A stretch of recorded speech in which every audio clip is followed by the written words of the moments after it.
Hello, welcome to Directly to You. It's episode 16. I'm AJ of Redirect. I'm joined by Bob. He's from the Wolf Den. He's been here the last time when we ended it the first time, but now it's back, and he is too. Hey, it's me. I bring the reckoning once again. Oh no! It's back forever now. It's back forever now. He's got a special announcement. AJ, take it away. I've given this rigmarole, so people that are listening, they've heard it. But for me, it was like I stopped doing it because I was like, well, I can't do it because Parker couldn't do it.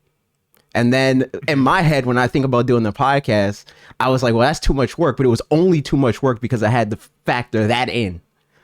Now I stream anyway, so it's easy for me to just hit people up and be like, you could just go live. Exactly. Yeah. Like for me, it was like, well, I can't do the podcast. I have to stream on that day. And the only way I could just stream it.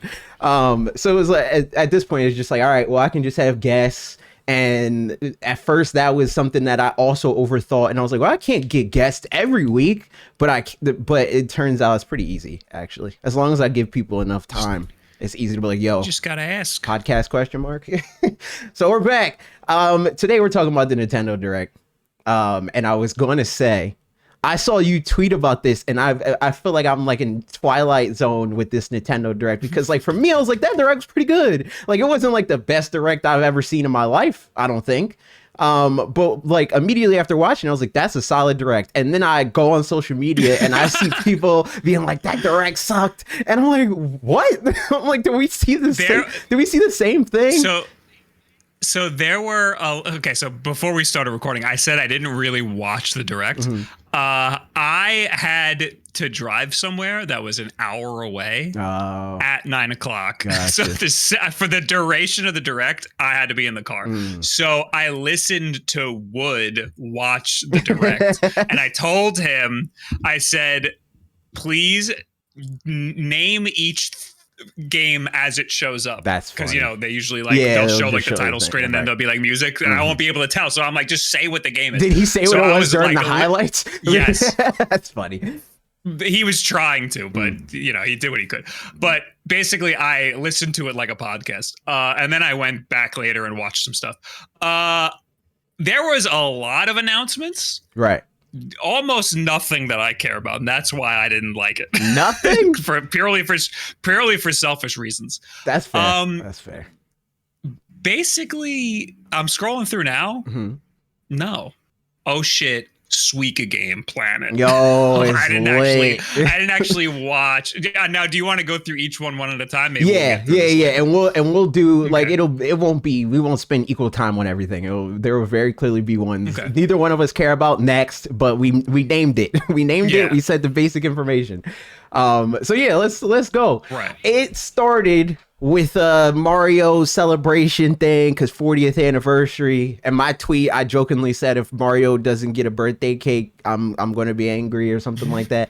And they did that, and immediately I was like, oh man, that's kind of whack how they did that, because they started it and we got everything that wasn't a game first, and then they even said the Mario Galaxy movie was the biggest thing that's going to come out of the 40th anniversary. I was like, what? No game? That's crazy. Because I've been thinking that it like there's a solid chance that we could get a big Mario game within this year. Like I don't at this point I was like, I don't know if it's going to be 2025, but I could definitely see it being before the next Mario birthday. I think Nintendo has enough big games right now that they don't necessarily need their biggest IP to drop a mainline game. But, so I agree with that. I agree with that. And we'll get to that. It is disappointing. Yeah. It's disappointing that they didn't have much of anything at all for Mario's 40th anniversary. Like they had a bunch of little things, and we're going to go through it, I guess, but we have Mario Galaxy. Right. That's the first game that they said, Mario Galaxy. And there's updates on this as well. So the first game that we saw was Mario, because Mario Galaxy movie, and then Mario Galaxy 1 and 2, which they erased from history. I think it's weird the first time. I think it's weird to jump straight to Mario Galaxy for the movie, because that feels like the grandest Mario could be, is the whole galaxy. and this is just the second movie. I'm sure they'll go somewhere else. What is it going to be? Multiverse? Universe? I mean, it could just be, they could just go in whatever order, you know? Like, at this point, like, I could see them doing the thing where it's like, either it's the next Mario game, you know, that whatever the next big 3D thing, or it could be Mario Wonder, or it could even go back and be Mario World and whatever. Like, the title doesn't really matter, because from get-go, they were, like, the Super Mario Bros. Movie wasn't, like, confined to one game, you know? Like, it's not like they... Yeah, but... Uh-huh. Galaxy implies space. Yes. And where do you go from space? You're already in space. I don't know, man. That's up for them to decide. We'll see. TBD. Yeah. But I don't know. I thought that they were going to do with the teaser of the Yoshi egg and stuff like that. I was like, okay, are they going to do like World and then do 64 or like whatever? I don't know what they call 64 for the movie, but you know. That whole situation. I don't know. This could be a setup for Mario Galaxy 3, the game. Could be. Which would be what I think everybody would be very excited about. Everybody loves Mario Galaxy. I never really played. I played like half of Mario Galaxy 1. You never played Mario Galaxy 2? That's crazy. I think I played the very beginning at GameStop once during a midnight launch. And like we were waiting for the doors to open for the midnight launch, and I was just playing Galaxy on the Wii. Was this when you worked at GameStop or? Yeah. Okay. Yeah. Okay. No, I wasn't just hanging out at a GameStop. But yeah. I personally was expecting. I wanted something more akin to Mario 35 or something like something unique for the anniversary. Yeah. Somebody said that in my chat when they were like, I hope it comes back, but it's just called 40 this time instead of Mario 35. Yeah. Honestly, I wouldn't even mind that. But I think that was a really cool thing that they did for the 35th anniversary. And this one, they're kind of just dropping some games and some DLC. So I don't know. I don't know if they're going to do more is the thing. Because they'd be lying. Like they did that was it. That's true. This was all. That's all we have so far. But I'm saying they'd be lying. It's a whole year. We got a whole year, and we could see them be like, here's a new video game. I don't know if it's going to be anything like that. I don't think they'll do, like, if they were going to do a Mario 35, yeah, you're right. I agree that this is like the time that they would say something like that. But I could see them, to your point before, like holding, like, if they do have a big Mario game to release within the next 365 days, I could see them holding that because there's no real reason to talk about it. Like, I've been very vocal about this for even before the original Nintendo Switch came out.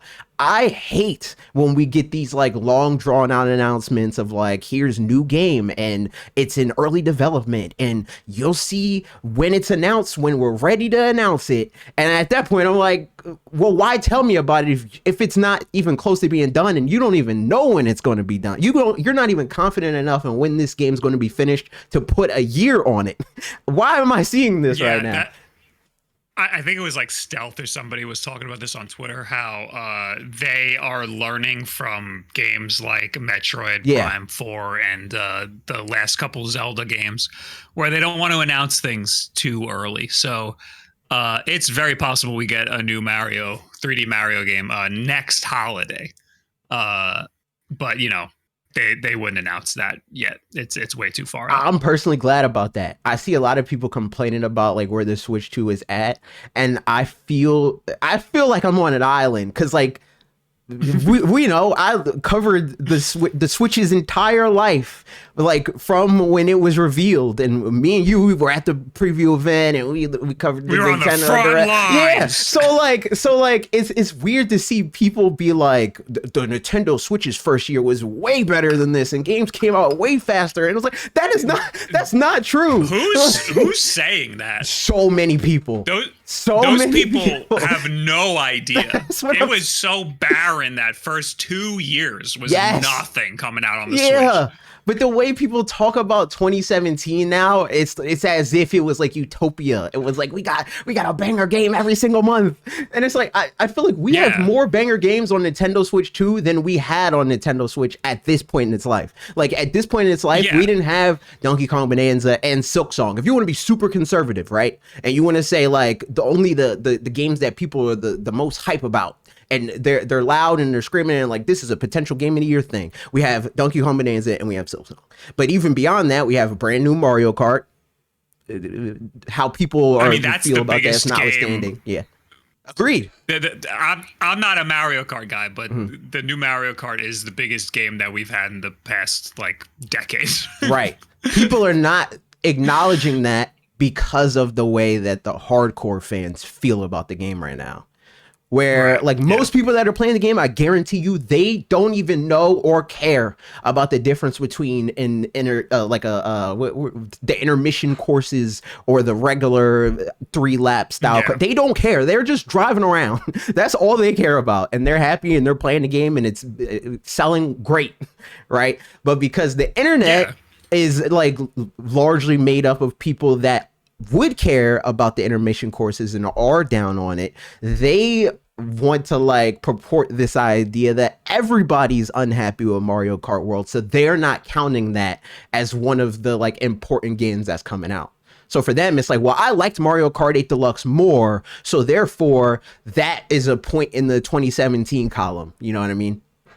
Yeah, so there's I guess two different conversations that are happening. There's is Nintendo doing the things that I want them to do versus is Nintendo doing the things that will make them the most successful? Right. And those are completely different things. And I think they are definitely doing the things that will make them the most successful.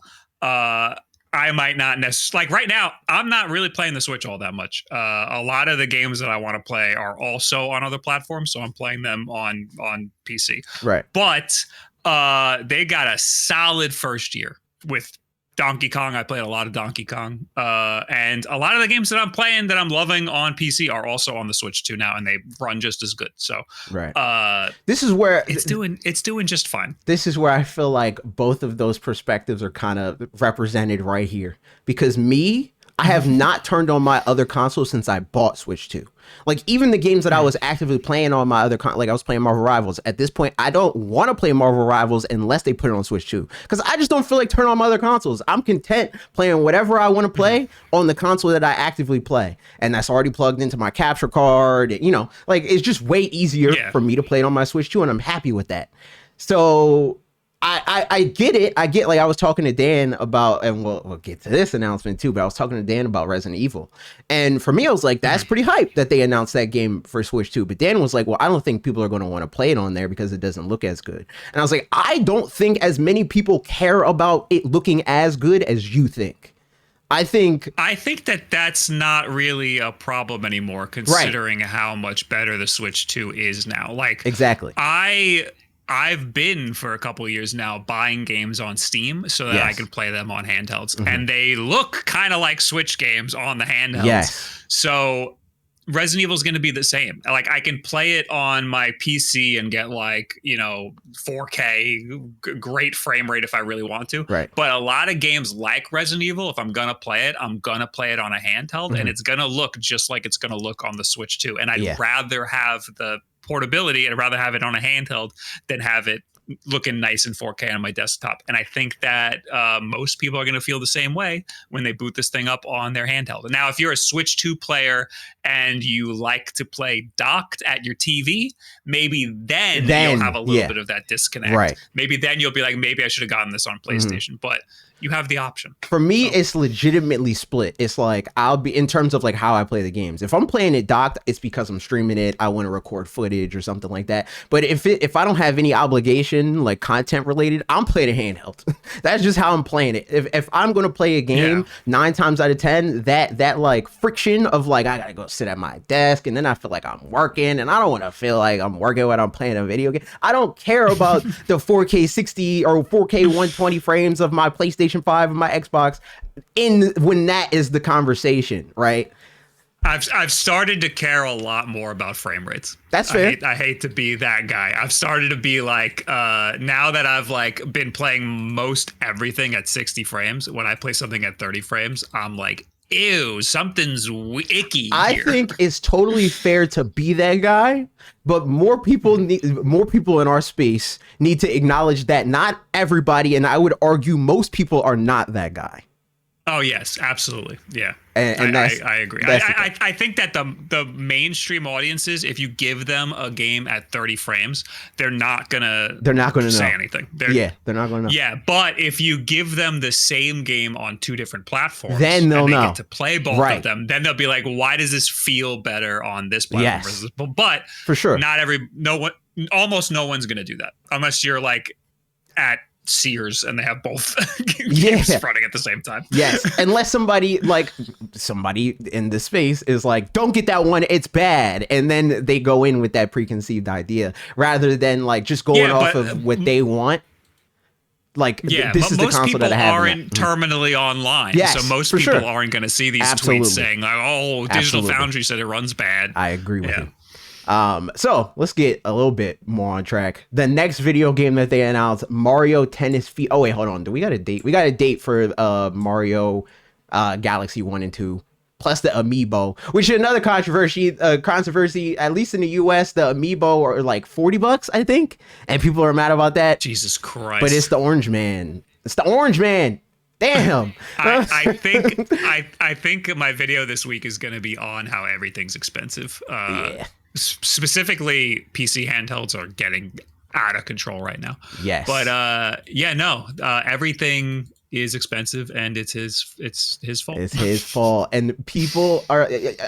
This is another thing that feels very weird for me, because I'll see people complain about this, and I get it. Things being expensive sucks, but like you are active at the wrong people. Like, it is very weird to be like, yo, corporation that exists to make money, you should make less money because I have less money to spend because the Orange Man made everything more expensive. Like, that's crazy. Yeah. I think you need to contact your representatives is what you need to do. You need to yell at them. They'll bend over backwards to like find any excuse to make it not his fault. Like, everything he did was, valid, and nobody could say anything bad about it. You mean the representatives or the people that are complaining about it? Well, the representatives are just following what the Orange Man's doing because whatever he says goes. I think this, we're going to go on a complete tangent now, but everybody's complaining about how YouTube views are down right now. Mm-hmm. And one of my theories, I mean, my main theory is just it's August and it's always fucking down in August. And I don't know why every YouTuber just pretends like that's not like the worst. Every year they forget that August is always bad for views. But I think that also in our space, it's a lot of people buying stuff, and it's a lot of things that people don't need to buy. And these things are getting more expensive and people have less money. Right. So it's not like during COVID, like we had the luxury of being people's like escapism. People would watch our content because it was entertainment for them. And but a lot of people arguably had more money. Yeah. Like a lot of people were getting stimulus checks and like the other like loans and all of that kind of crap. People had more money and then we're just home to watch all our stuff. So that is so my theory now that nobody seems to be talking about is just that on top of all of these other reasons that YouTube views might be down, it's just that people don't have any money, they can't buy the things that we're talking about, and they don't even want to see it because they're depressed about it. Yeah, because they can't buy it, and why would they look at it if they can't? And they're too much money, they're not making enough money, so of course this would be the first thing that people cut out of their lives. So I completely understand. Yeah, it makes total sense. Yeah. But anyway, and travel in the chat is bringing up ad blockers too. Yeah, that's what they said. Analytics, and the ad blocker thing seems like it's probably true. On August 10th, they cut out ad blockers, but the way that they cut out ad blockers, the way that YouTube cut out a certain type of ad blocker was they made it so you couldn't even access YouTube at all if you had the ad blocker on. So what I think that did was it just made people go to YouTube, see that they couldn't access YouTube, and then go, I wonder why that is. And then they pull out their phone and just watch on their phone because everybody's analytics shows that the likes are still the same, and the few. Yeah, I saw people complaining about that too. Specifically, is the same. Right. So I don't think everybody's just complaining because they have to blame somebody and they can't possibly blame themselves. Maybe you made a video that nobody wants to watch. Maybe that should be the first thing that you think when your video does bad. No, how dare you? Everybody wants to watch everything that I make. and that they make. I do want to add with also the Mario Galaxy thing. A lot of people were being like, "This is just the same game. Like we already got Mario Galaxy." It looks like there's a lot of updates that they made to these games. I don't really have an axe to grind on like how big of an upgrade or if it's worth the price. I saw that they seem to look a little better, and there's mouse controls. They have like new textures and there's mouse controls, and they added story content for both of the games. You can get them individually, right? Yes, they're. Okay, I'm not getting the first. They're $40 individually. Together, they're $70. Okay, that's more than I thought. I thought they were 60. Nope, they're 70 together. Okay, and they come out that's October 2nd. That's kind of a lot, but it's Nintendo, and they make the money anyway. Yeah. So they know how to price things. It's literally based on what people will pay. It's literally just, and this is how they've priced things for. I would argue forever. It's them being like, we think that this is valuable enough to sit next to the other games on the shelf that are also priced at $70, and that's just it. The way they look at value is not the way that gamers or even like the gaming space in terms of like the manufacturers and stuff in the gaming space look at value. They look at value like Apple looks at value. They say Mario is worth $70, period. They're not like, oh, how many hours of gameplay is in this game? And how much did we do compared to the last time we released this? They're like, is this game still Mario Galaxy 1 and 2? Yeah? Okay, then it's a full price game, and that's what it costs. They go from there. Yeah, these games are bigger, better, and more robust than most other $60 AAA games. Yeah. Still. Right. And so there's two even of though them. they're old, they're still really polished and fleshed out. So right. and there's still some of the best games of all time, and nothing has not a lot of these other games like Borderlands 4, $70. It's not close to Mario Galaxy. Right. Exactly. So, and the argument will usually be like the prices, those prices go down and blah, blah, blah. And it's like, yeah, whatever. But like the argument that they shouldn't, it just doesn't hold up, because if they price their games like this and they sold less because of it, then it would be like, okay, yeah, these games are not worth it. But people are buying them. If people weren't buying them, then it's like, yeah, objectively, they're not worth it. But people buy it. It's priced according to the market, but I would love it for it to be cheaper. I would love for it to be cheaper too. I is. agree with you 100%. I would love for it to be cheaper, but it's not. So I'm happy that it's on the Switch 2 at all. These are games that we haven't had. At Mario Galaxy 2, I mean, we haven't seen. We didn't get it the last time since it launched. Messed up. Yeah, so I'm trying to get that, I'm and fine with it. I think I might get both of them. I don't know. I didn't finish Mario Galaxy when it was on the All-Star Pack. The All-Star Pack, that game existed for me to be like, all right, wait, let me see how Mario games actually age. And then I played a little bit of 64, and then I played a little bit of Sunshine, and I played a little bit of Galaxy, and I was like, okay, that confirms my theory. So I played 64 Sunshine, and then I got only halfway through Galaxy, and I really liked Galaxy. So I'll probably just pick it up and finish Galaxy, and then I'll just buy 2 and play that one. Right. So you're gonna finish, and they updated. Didn't they update the All-Star Pack? They made it. I don't know what the resolution is. I think they increased the resolution and the frame rate. Oh, part of like the Switch 2 updates. Yeah, I have no idea. like I think it was one of the free updates. It's not the same, like from what they're saying, this is a separate thing. Like the Rosalina content, you don't get that if you have the All-Star Pack, but you will if you get Galaxy. So they're different, but I don't know. I'm going to get it. I'll check it out. I don't know how long I'll play it, but I'll get it. It's coming out in October. So that's the thing. Is for me, it's a ticking time bomb. It's like, all right, I'll get it October 2nd, but like if I'm done with it come hell or high water on October 16th or whenever Legends EA comes out. So we'll see. Oh yeah. Speed run. Forgot about that. Next game, we'll talk about that too. Next game, Mario Tennis Fever, coming February 12th. So I heard about this, and my first thought was, I'm so glad I don't feel obligated to play this because like I'm not as like deep into Nintendo as I once was, where I feel like I had to play every AAA launch that they did. Right. I have not liked a Mario sports game in a long time. And I had like a little bit of fun with the first Mario Tennis, and then I played it for like 3 hours and then never touched it again. Yeah, we played it So on stream once.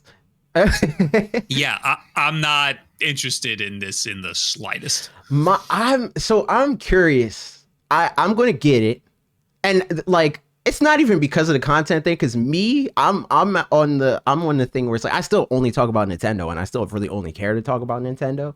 But I still very much so I'm like I don't want to play that game. I'm not buying it. Like I don't care. I don't care how much viewership I could potentially get. I don't want to play it. I am not going to buy it. Period. Yeah, it's we're at the point now where like $70 for a game to play one time on stream that you're not even gonna enjoy. Yeah, it's not worth it. It's not worth it, especially since that's not my thing. Like if I was Jackson, if it was like it's fun to watch people like watch me miserable, he has to play it. Right. If it's fun to watch me miserable, then I buy it. But I don't. That's not me. It's not going to be fun to watch me miserable. I'll make everybody hate it. But the so Mario sports games for me on the Switch, they were all disappointing, but they were disappointing in the sense that like I think they were mechanically good and fun, but they didn't do what they needed to do to take advantage of that.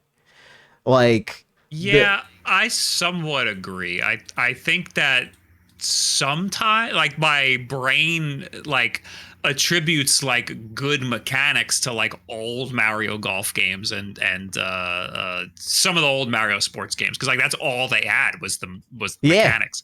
And now they just feel like there's nothing in the game. There's just nothing. It feels like there's nothing in the game because like I think what the new age Mario sports game should have been is that they use the mechanics to make it an esport. And I don't mean an esport in like the whole shebang of like them sponsoring tournaments and doing. I mean like they make it as accessible as possible to play the game. To be like the best part about this game is the mechanics. So we're gonna keep you in the game as much as possible. Like when they announced Mario Strikers, a lot of people in my community were excited. We're like, "Oh, we're gonna play this game. We're gonna get sweaty. We're gonna grind. It's gonna be hype." But they don't let you play the game.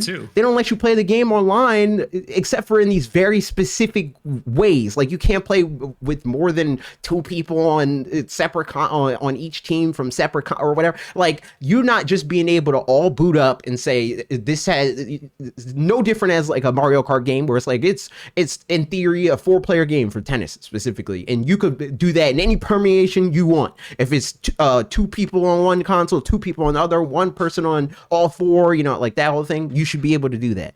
But the Mario sports games on Switch had these weird limitations that kept you from doing it. And that includes Nintendo Switch Sports. And Nintendo Switch Sports was in that same bucket where it seemed like it was going to be cool and fun, but they walled you off at doing so many different games online. And I think that hurt that game a lot. I really thought I was gonna like Mario Strikers. I was really excited about it, and then we played it, and I was like, "Something is just not right here." And then I went back and played the old Mario Strikers, and it felt better. Yeah. And how does that happen? How does the GameCube version of Mario Strikers feel better than the new Switch version? Something's very wrong. I have no idea, but yeah, I agree. Immediately was the same thing because that also was solved on the GameCube Nintendo Switch Online version of the game. It's very easy to be like, "Yo, we should play Mario Strikers," and then everybody jumps on their Nintendo Switch Online account and they play Mario Strikers, and it's 4 players and it's fine and everything works. So that is something that I'm hoping that they fix. And it looks like they're also trying to bank a little bit on like old school Mario Tennis appeal, where at least from what we saw, it looks like they're doubling down more on like single player content. Because Mario Tennis on like the Game Boy, it was an RPG.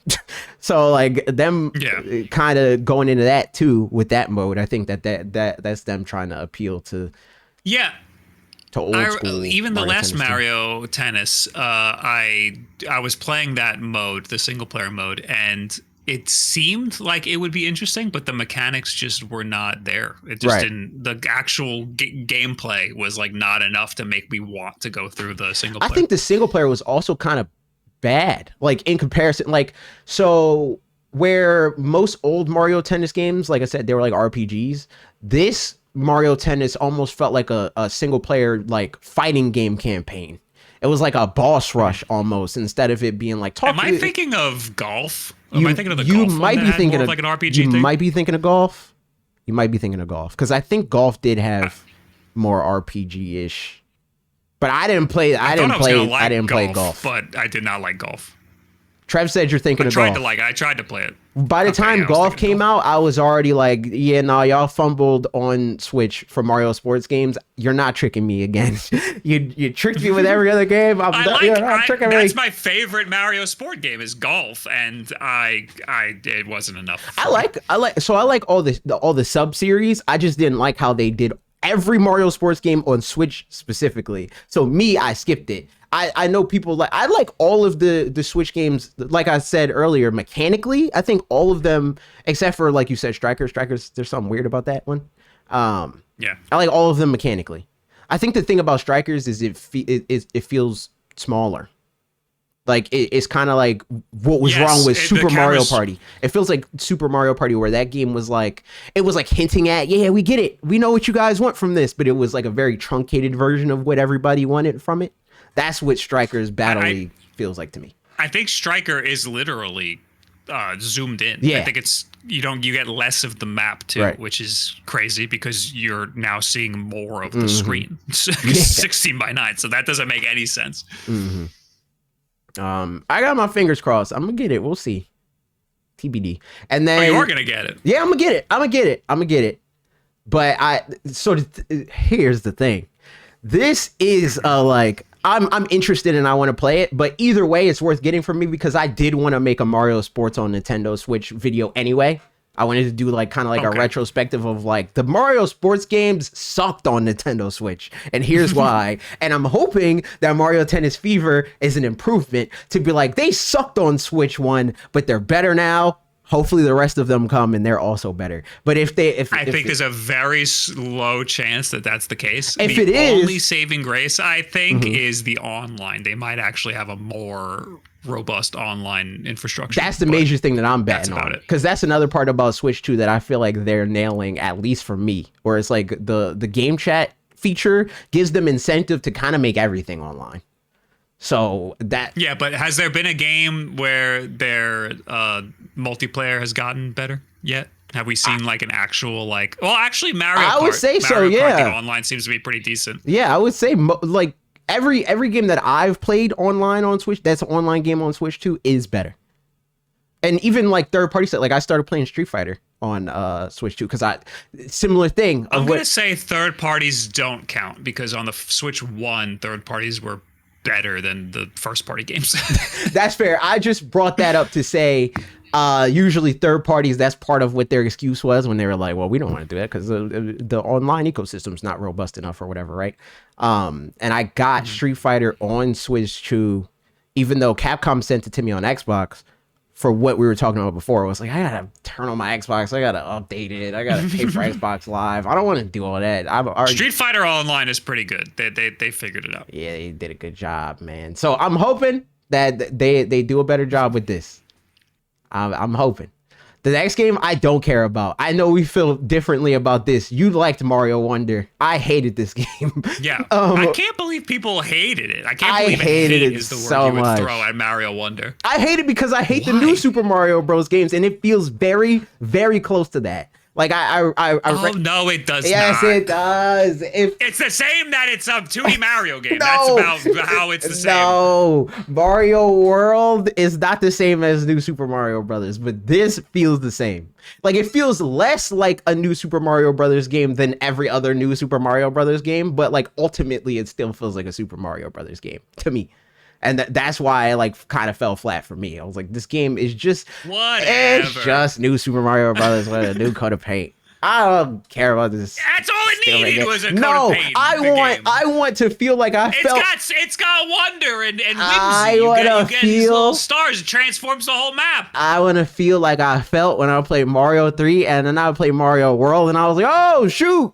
That's how I want to feel. I want to feel like even looking at them now, like looking at them in retrospect and saying like, okay, Mario Bros on the NES look like this. And then Mario 3 looked like that. And, you know, I have the Lost Levels, which the Lost Levels kind of breaks that. I hate to say it. If you're playing, if you're making a 2D Mario game, you're never gonna have that jump between Mario 3 and Mario World. You're never gonna have they that could if it's just a 2D Mario they game. could. How? It's because we get that jump every time they do a 3D Mario game. Every single time they do a 3D Mario game, it's not like, with the exception of Mario Galaxy 1 and 2. And I would even argue that was a bigger jump than Mario Wonder from the new Super Mario Brothers games. New 3D Mario games feel you get to turn into an elephant.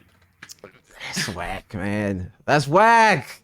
L. But they did this friggin' DLC. I don't care about this Nintendo Switch 2 edition so much so that during this segment, I don't even know what they said. I have no idea what's different new about this. I like Mario Wonder. I know, yeah. It's a great game. I don't know what the fuck you're talking about. But this DLC, I was extremely disappointed. It's like versus stuff, and like I'm interested in that because I would love to play like versus modes in this game that I like. And there's no like race mode. There's no just like race to the finish. It's just all. I thought this stupid game versus. already had that. You ever play Super Mario War? It was like an old Flash game from like I don't think so. The early 2000s. It was like a fan game. That's literally what this is. It looks like Super Mario War. You're just in this like little confined box of a Mario level that's all on one screen, and you're just throwing abilities at each other. That's not fun because Mario abilities aren't meant to hit other. It's not meant for PvP. Yeah. It's just chaotic and like random. There's no like. It's not going to be like a skill-based thing. So I would much rather have seen just like a Mario Maker style versus where you just race to the finish. That's fair. I hope that well, it's too late. We already saw it. Sorry. So both of us don't want this. W. I mean, I might try it. Do we know how much? That's what I was about to say. Do we know how much this costs? Hold on. Let me see. If you Talking Flower, blah, blah, blah. I'm pretty sure it's free. I don't think they said. They're not saying on Nintendo Life, at least. Xeon, get it together. He didn't write this. I know he doesn't write it. Yeah. I'm not getting it. I don't care if it's free. Yoshi in the Mysterious Book. I'll try it. That's fair. Bob's trying it. I'm not getting it. That's the scoreboard. Yoshi in the Mysterious Book. That's coming out spring 2026. I'm curious. I don't know. Yoshi games are hit or miss Yoshi for me. Games are for little babies. They're hit or miss for me because Yoshi barely function. Yoshi's Island is cool, man. Yoshi's Island's a good game, and I liked Yoshi's Woolly World and Crafted World are pretty good. I did not. Those games were not for me with a fully developed adult brain. Those games. I think that the way people talk about Yoshi's games is how I feel about Kirby's Star Allies specifically. And for me, it's not really. And the way I talk about Kirby, it's never, because every time I'm like, yo, Kirby, when Star Allies came out and I went on that whole thing of like, before the game came out, I was like, I think this game's going to suck. And then people got mad at me and said, how dare you think this game's going to suck? And then the game came out, I was like, I told y'all this game's going to suck. And they're like, yeah, whatever. The thing about Kirby games then, in comparison to even like Kirby Forgotten Land, what made me like Forgotten Land where I didn't like Star Allies is that it's mechanically interesting. It has new ideas. I don't really care about how hard it is. It's just like, was that a clever idea? And I think that Yoshi games do that in the games that are not specifically the bad ones. And that's what I'm looking forward to. I don't know if this is going to be a good one or not. I'm still holding out on that because I don't know. I think Yoshi's pretty inconsistent. I think the last couple games were pretty good, personally. Looking at the trailer, it looks like there's some interesting like mechanical differences in the levels. It kind of looks like they're harkening it back to Yoshi's Island to me, which is promising. But the last couple of, I mean, Woolly's World and Crafted World, those were, they felt like baby's first video game. They felt like they didn't have anything interesting mechanically at all. You were just kind of walking through the level, and then there'd be an enemy that like doesn't do anything to you at all. There was definitely there was definitely a lot of levels, and I don't know how far you got. And I remember Crafted World not very more. far at all. Yeah, so that might be the thing. I don't know how far you got in the Crafted World, but I know for sure Crafted World had a lot of those like kind of not in the same way because Donkey Kong is harder. But Donkey Kong Tropical Freeze, which is another game you don't even like. You don't even like Tropical Freeze. That game sucks. I don't crazy. think Donkey Kong has good. Donkey Kong does not have any good 2D platformers. I'll say that. You're crazy. Except for the 2D levels in Bonanza. They're great. I agree with you there. You're crazy though. Tropical Freeze is phenomenal. And I think a lot of stuff about Crafted World, albeit it's not as challenging as Tropical Freeze is, it does similar things where like stuff that we saw show up in other games later, like the Rayman Legends thing, where it's like the silhouetted like characters and they go in the foreground and the background, all that kind of. Yoshi's Crafted World does things similar to that. It plays with the 2D platforming formula in similar ways. It's definitely not as hard, but it has similar ideas, I would say. My understanding is that Kirby games are also little baby games for babies. They're definitely the baby games for sure. I agree with that. That's why I when I played Forgotten Land, you did the no-hit run. I did the no-hit run, and that made the game awesome. Like that was really enjoyable playing it that way. Mm-hmm. Yeah, I did something similar. I didn't stream it though. Well, I streamed my playthrough, but I did kind of what it's like. You go on either extreme to make stuff like that fun. Like I'm playing through all the Pokemon games, and like I was like doing the like side game content in Pokemon X and Y. And the problem with that stuff usually is that they make you over leveled. But I didn't care because it was more fun than actually playing the real game.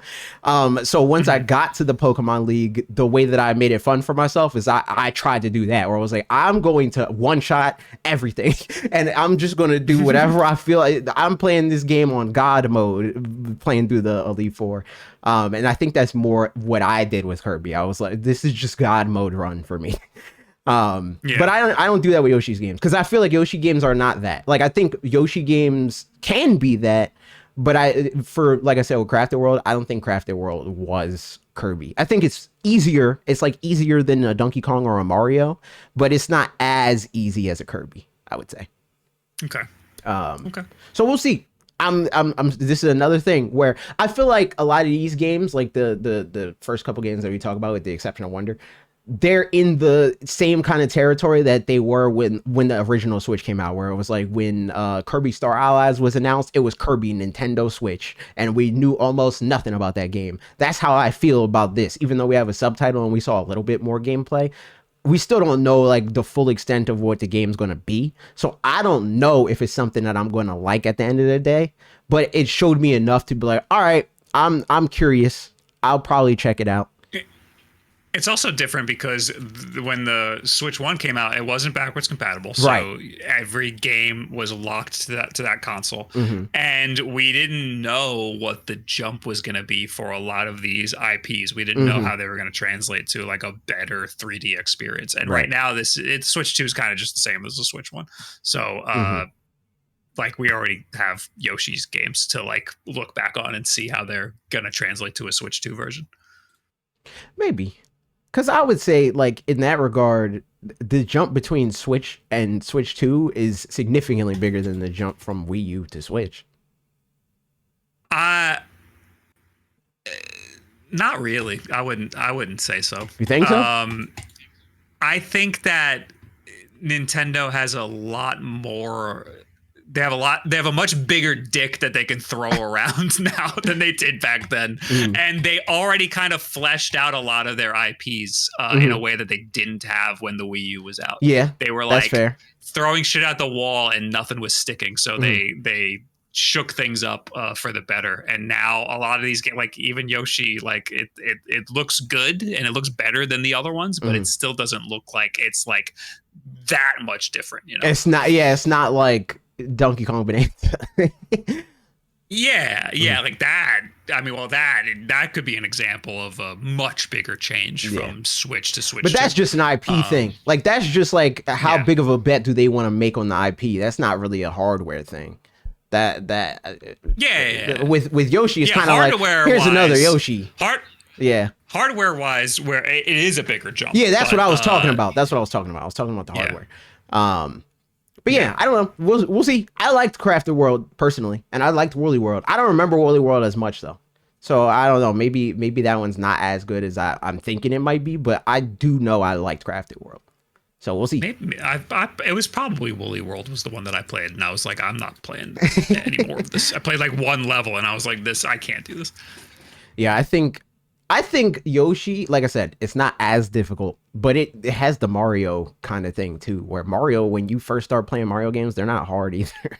It's not as easy as a Yoshi game, but the ramp is definitely there. They're definitely like assuming that level 1 you never played a video game in your life, and then Mario is really good at letting you play at your pace. So if you think it's too easy, you can fuck around. Yoshi, it seemed like, at least the one that I played, they definitely don't have the ceiling. It's not as like there's like risk reward items if you want to like 100%, and they were like so easy. Yeah.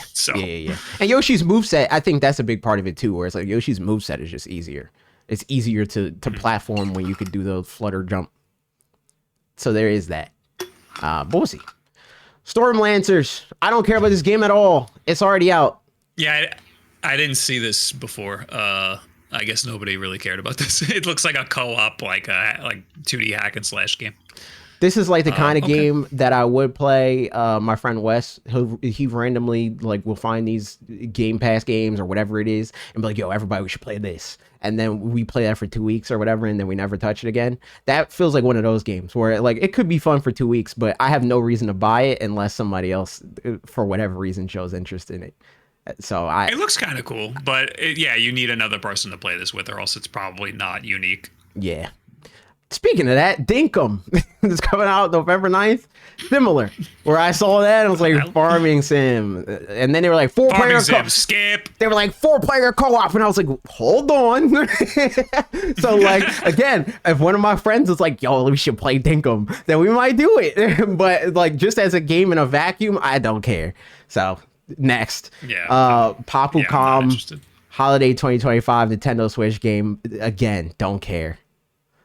Next game, Tomodachi Life. I don't know about that. Living the Dream, spring 2026. This game, I'm probably going to get. I'm a little interested. Yeah, I'm probably going to get it. I like Tomodachi Life, the original game, because it's nonsense. It's just like it's just like YouTube poop stuff. You know, just like the random crap that will happen. That you put a bunch of people in there, like a mixture of like people that you know and like celebrities and all that kind of crap, and just seeing all the stuff that happens in the game is the fun of the game. So I had a good time doing that with the first game. I don't think that there's going to be much I only ever depth played beyond the that. Mobile game, and I liked that. Yeah, it's like that. The Miitomo, you're talking about Miitomo. It's very similar to that. It's very similar to that. So I think that this would be like a better Animal Crossing for me. I think it's not as good as Animal Crossing personally. I mean, like, so the thing, they're different. They're different. That's Animal Crossing is like its own thing. This feels like Nintendo's take on Sims. Where like Sims, you're not really playing the game. Like you're playing it, but it's like a simulator. It's like you set situations up and you watch the situations happen. That's kind of what this game is. It's like you set the situations up and you watch them happen. Animal Crossing, you don't really set anything. It's like a big meme. Yeah, exactly. But Animal Crossing, it's like I'm down. It's like you're building things, like you're building relationships and all, and I like both of them, but I think they're different. I'm down for Tomodachi Life though. I'm here for the game. I think people will complain. I think I'm pretty sure it's a Switch game, so it's probably 60. So people are going to complain about that probably. But I'm down. I'm here for it. Mortal Kombat Legacy Collection. This Switch 1 and Switch 2. Big people making big deal about it's not on a game key card, but the physical version comes out later for some reason. It's coming out October 30th, 2025. I am not a Mortal Kombat fan. they're gonna re-release these games every year. Like Of course. they're always doing a collection of these games. I feel Yeah. like we see this all the time. So Do you like Mortal this is Kombat? not I exciting. don't. I don't care about Mortal I Kombat at all. did when I was a Sega Genesis kid, but I don't anymore. That's fair. I don't like it. Next, Final Fantasy VII Intergrade. This is coming out January 22nd, 2026. I'm getting this game. I want to make I've been wanting to make this video for a long time of like older RPGs that like made the jump to action RPGs to be like, look, Pokemon, brother. And I was gonna buy this I bought it on PlayStation, and then, again, every time I buy this game I run into the thing where it's like, I don't play these consoles, I don't play them, and unless I'm actively interested in the game, I'm probably not going to finish it on the other things. But on Switch I have the incentive of like, it's portable console, it's easier to just pick up and play it, and I can make a video about the thing, and it'll be easier to justify to my audience, so I'm gonna get that. But the only thing that made me mad, the other thing that's cool about this is it's $40. It's not a full $60 or $70 game, so that's pretty neat. People are mad because it's a game key card again, but this game is like 80 gigabytes or something like that. So that's part of their justification. Yeah, I don't think we could be mad at the game key card that much anymore. Like, that's just Nintendo's fault. But I thought this game was out already. This is an example people are using for like the graphics. Mm-hmm. Yeah. This is an example people use for how great the graphics are on the Switch too, because this is like it's like a better version of the PS4 version. Right. It's like it's like the PS4 version with some stuff from the PlayStation 5 version, and it like looks better for some reason. Yeah. So this is probably going to be really cool if you haven't played the game already. Yeah, I played it. I didn't finish it, but I played it. I played a little 4. bit, like some of the demos, and it's just not my type of game. But you're right. If Pokemon like Legends borrowed shit from games like this, it would make me more interested in Pokemon. Yeah, and we'll get to Pokemon. Linked Banner of the Spark, Switch 1 and 2. It's out. The game's already out. I don't care. Do you care? Yeah, not interested. Next. Nope. Hades 2, Switch 1 and 2. It's coming out September 25th. I'm gonna get it. Everyone loves Hades 1, and I am almost embarrassed to say I've never played it. But I never played it either. Will try this. I never played Hades 1, but it's because I feel very similarly about the roguelike thing that I do about Metroidvanias. So I'm kind of just like, I don't know if I like this game, because like, while everybody's like there's people that aren't like roguelike fans that like this game, it's just because like it's a really good example of a genre, rather than it being like Breath of the Wild, right? Where Breath of the Wild made something that was like more relatively niche, more palatable. Whereas like both me and you are not Zelda fans per se, but Breath of the Wild came out and we both loved that game. I don't think Hades 2 is doing that, right? But it's just like, really good roguelike. Well, I'm not sure. Like, I think that a lot of people who don't play roguelikes might fall in love with it just because they like the sexy characters in it. Yeah, that's true. So like, I'm not sure. I haven't played the first one. I played Transistor, which is their game before Hades. How do you feel about roguelikes? So I fall off of roguelikes. I don't know a roguelike that I actually like beat, but if the game's good enough, I will go through a roguelike. I'll fire my way through over and over again. I think the thing about roguelikes for me is like I like the it's like RPG mechanics for me. It's like I love RPG mechanics. I hate the kinds of games that they usually put RPG mechanics in. I don't need RPG mechanics in a JRPG because I hate the gameplay. But I love like RPG mechanics if it's in a game that I like. If it's in Breath of the Wild, the RPG mechanics make it cooler, Yeah, and I feel very similarly with roguelikes. I have to like the gameplay loop. The thing that is a turnoff with roguelikes is you just die and you lose everything. But there's a lot of there's the best roguelikes let you keep some stuff, so that where it's like a new game plus kind of thing. It's like you died, but you keep a little bit of the stuff that you have from before, so you're better than if you had nothing. Yes, and then you get to think like, oh, let me go into this run with like this build so Right. that I can be better. And then you'll die, and then you'll be like, all right, but I got a little farther, and now I have this stuff, so maybe now I know what I'm doing, and blah blah blah. It's like So, Balatro. That's a roguelike. I love that game, but I like the mechanics. I was gonna say, I was like gonna the bring up mechanics Balatro. of Balatro. I like the mechanics. Yeah. So that's what it is. It's like the roguelike stuff is just set dressing. It's not why I'm there. But it like increases why I'm there. Which is cool. Yeah, but it's a great way to keep you around is making you want to play over and over again. So Yes. I don't necessarily, when I hear roguelike, I'm like, oh, here we go again. But if the gameplay's good enough, then I'm more than willing to do it over and over and over again. Agreed. So I know that there's a roguelike I'm forgetting, but there's definitely a roguelike I played recently that I was super down with. Balatro was definitely like Dead Cells. That's a roguelike, right? everyone loves Dead Cells. I only ever play in like 10-minute bursts and never got anywhere in that game. But I did play a decent amount of Dead Cells. I never played Dead Cells. I just watched you play it. I'm gonna open up my Steam and see what games I played recently. Next video game, Kirby Air Riders. Plus, they talked about the amiibo, which is another expensive amiibo. I think the Kirby amiibo is like $50 or something like that. And it's because it's like 50? Yeah, because it's like it's a modular amiibo. It's like it's the Kirby amiibo and the Kirby Star, like Warp Star amiibo, and then they're gonna have a collection of them. Whereas Waddle Dee and he has a different star, and eventually I assume, which this hasn't been confirmed yet, but I assume DDD and he has a different Warp Star and Meta Knight, you know. So that's what it's like, a combo pack amiibo. But yeah, they're expensive. Elden Ring Night Rain is a roguelike. See, that game, I never ended up getting it because I was supposed to play it with Trav, and then Trav never was like, "Yo, it's I thought time." you were playing it. I was going. We played the beta. The demo. Yeah, we played that. But when the game actually came out, he never was like, "Yo, let's do it." So we never got there. So I really liked that game. Yeah, but I barely played it. Yeah, that game is Anyway, like it's very dependent on everybody else wanting to play it. Yeah.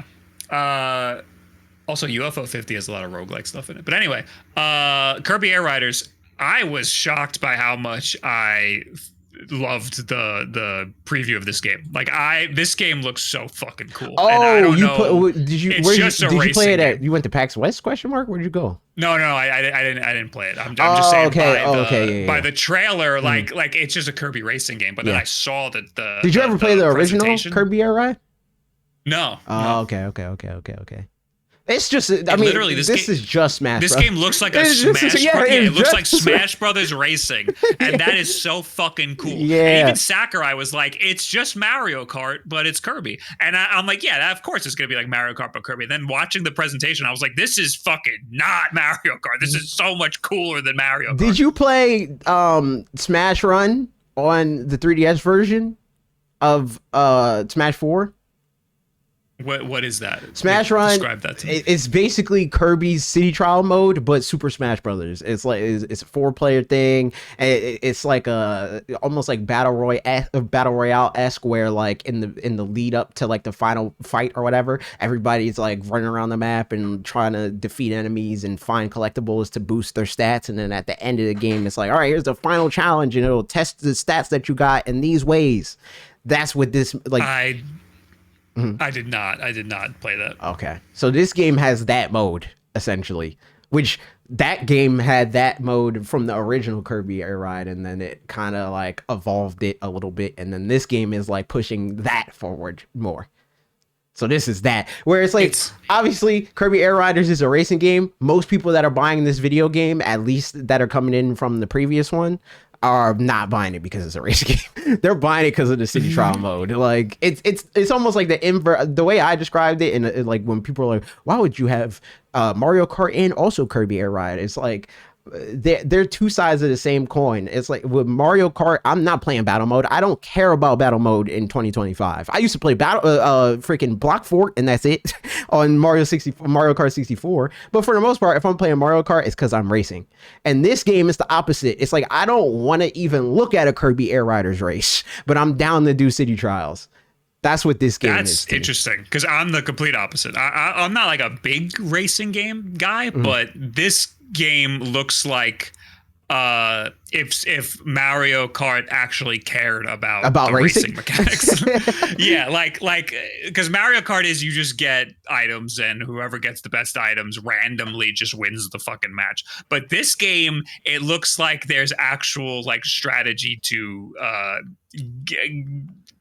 racing on the track, navigating the track, getting your guy to go faster, and attacking the other players with the abilities that you have. So yeah, I think that's fair. I'm gonna enjoy actually racing in this way more than racing in a game like Mario Kart. I'll say that at least the way that you're describing it, what you like about this more than what you like about Mario Kart is owed to what makes CD Trials better than racing and Kirby Air Riders. Like, I don't know, maybe they improved racing more, but I know in the first game, it's like I raced maybe like a collective 3 individual sessions and then never touched it again. Every other time I've ever played Kirby Air Ride, it was for CD Trials. I also noticed that there are, in the presentation that they had, there were so many modes. There were like a million different. This seems like a huge. He just did. Game. He like, did a very bad job at structuring that presentation, because there's, as far as we know, there's 2 modes. There's only 2 modes. There is the racing mode and there's the city trial mode. But there's a lot of stuff within specifically city trials where it's like, and if this situation happens, then this is what the mode is, and if this happens, and if this racer does this, then this. But like the way that he structured his presentation was like, yo, it's Kirby Air Riders. Let's talk about the controls. All right, now let's talk about racing. All right, now let's talk about characters. Oh wait, I forgot this part about racing. Let's talk about that real quick. Oh wait, there's more characters actually. You know, it's like, instead of like, all right, let's talk about all these. He was talking about the characters and the vehicles like sprinkled throughout the whole like hour-long presentation. So it made everything very confusing to be like, oh, so this isn't its own individual thing. It's like, no, this is part of the thing that I was talking about before, but I just forgot to mention it back then. It was very weird how he did that. And then the amiibo. It seemed like it just got deeper and deeper and deeper and deeper the more he talked. Yes. So the amiibo are, again, it's a Smash Brothers game.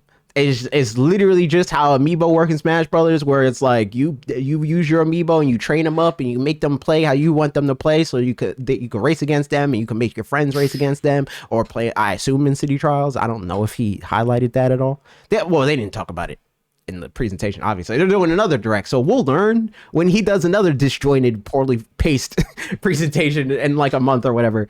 But I think the idea is cool. I like the idea of modular amiibo. It's unfortunate that the Orange Man made everything more expensive in their $50. Because, and we know for a fact that is the case, because in other regions that are not affected by the tariffs, they're cheaper. they're more in line with like sucks. They're more in line with like the giant Detective Pikachu amiibo with that cost at launch. That's around the price point that the amiibo that they announced during this presentation are. So it's just, we've never had to deal, as a country, we've never had to deal with being the more expensive country. Yeah. We've never had to deal with like getting these things we've never had to deal with tariffs. We've never had to deal with paying like UPS when you get a package. Right. I always thought that was like such a weird foreign thing when I would send a package to like Brazil and they'd be like, oh, there's custom fees. And I'm like, what do you mean custom fees? What are you talking about? You made that up. Now I'm paying fucking every like other day, UPS sends me a letter I got one yesterday. You owe us $1.50. I don't know why. People just send me shit and then I have to pay for some fucking reason. That's crazy. That's insane. But yeah, no. Anyway, I think the amiibos are cool. It's very expensive. That's unfortunate. I don't know if I'm getting both amiibo, but I might get one. And you know what? I'm kind of sad that you can't get them. I got too much shit. Oh yeah. Also, I forgot. I still didn't open this. I'll probably open it at some point. Capcom sent me this amiibo. I didn't even know this existed.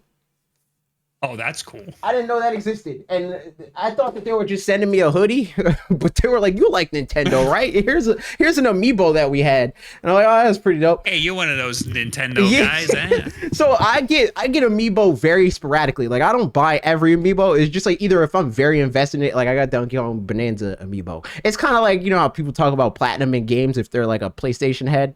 It's like, I really love this game, so I'm going to platinum it as like a badge of honor kind of thing. I was like, I think Donkey Kong Bonanza is sick. I'm buying that amiibo. So like, if I end up liking Kirby Air Riders, maybe I get more amiibo. But I think right now what I'll probably do is I'll probably just do like approach amiibo like I did with Smash, where it's like, I mean Pokemon Trainer, I'm getting the Pokemon Trainer one, you know?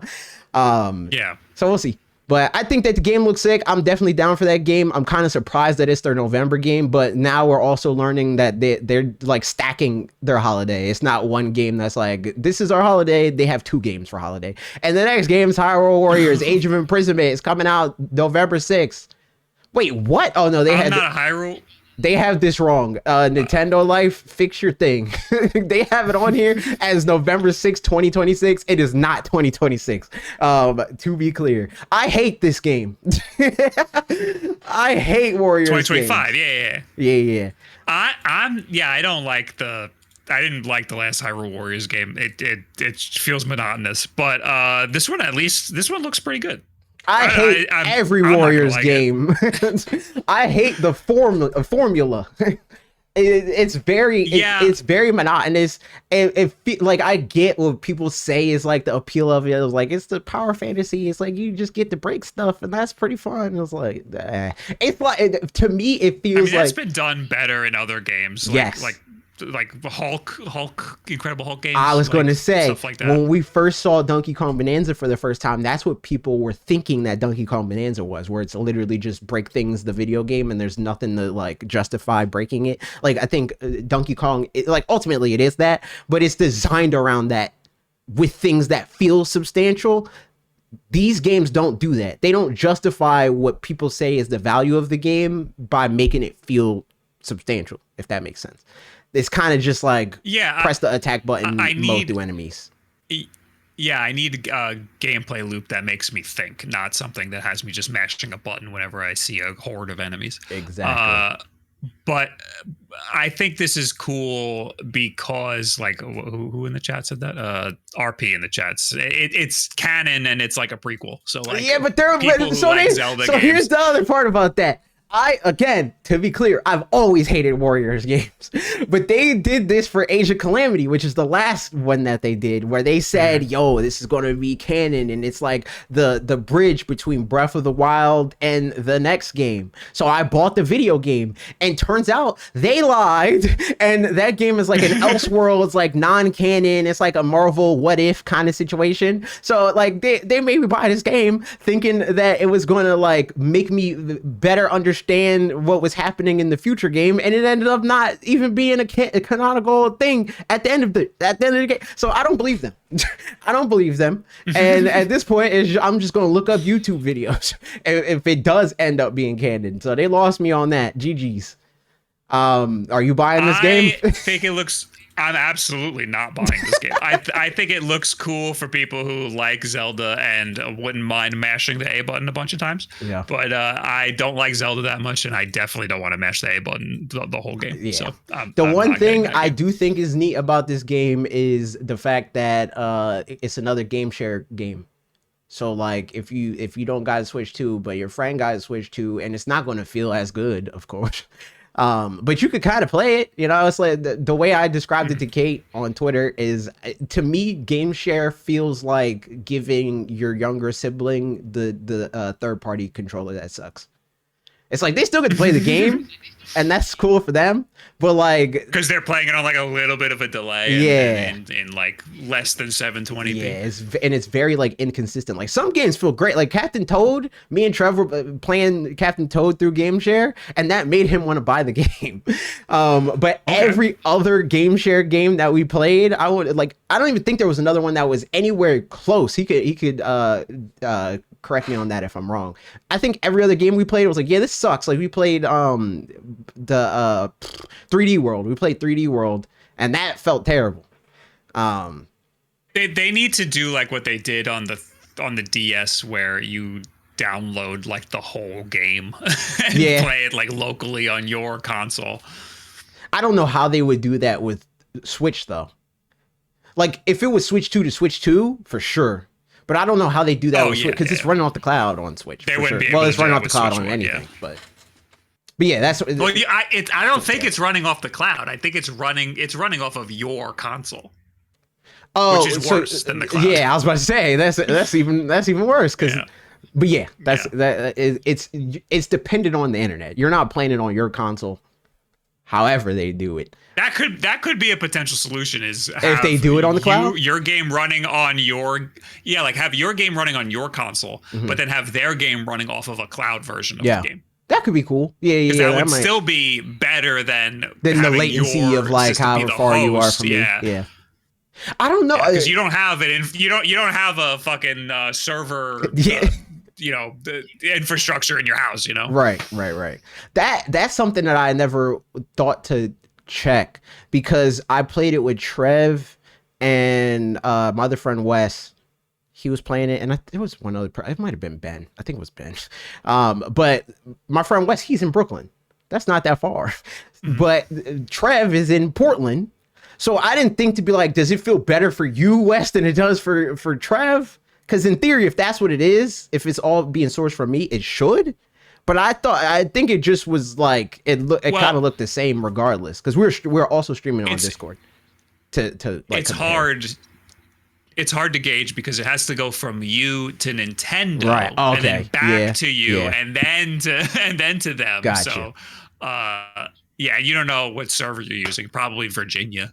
So, I don't know. We'll see if that game is good for the people that like it. I don't, so I'm gonna skip. Goodbye. Dragon Quest VII Reimagined, another game I don't care about. And the whole time I didn't even realize that this was a different thing.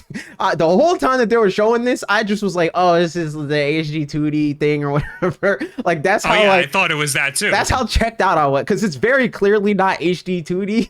But in my head, I just immediately was like, "I don't care about this."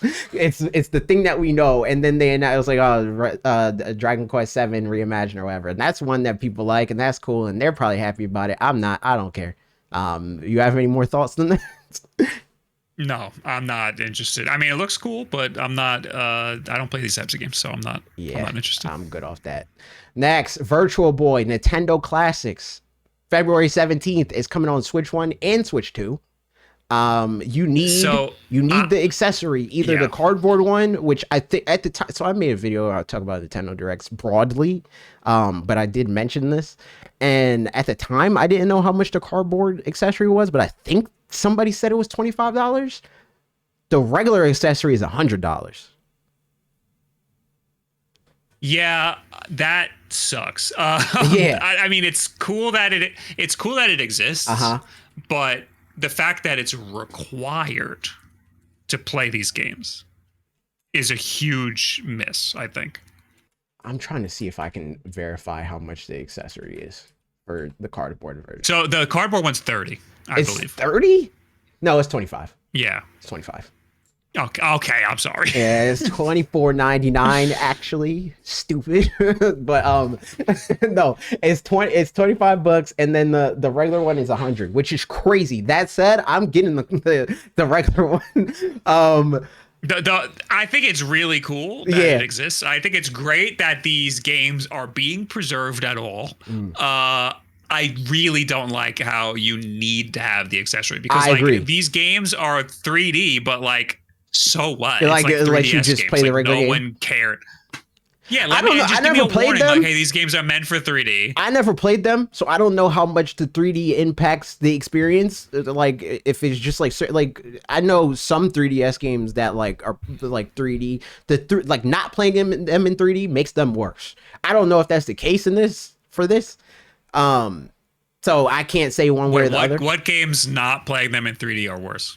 I think that a lot of the relatively earlier ones are worse. Like Kid Icarus Uprising, even though Kid Icarus Uprising is a game that I don't think is as good if you don't play it in 3D.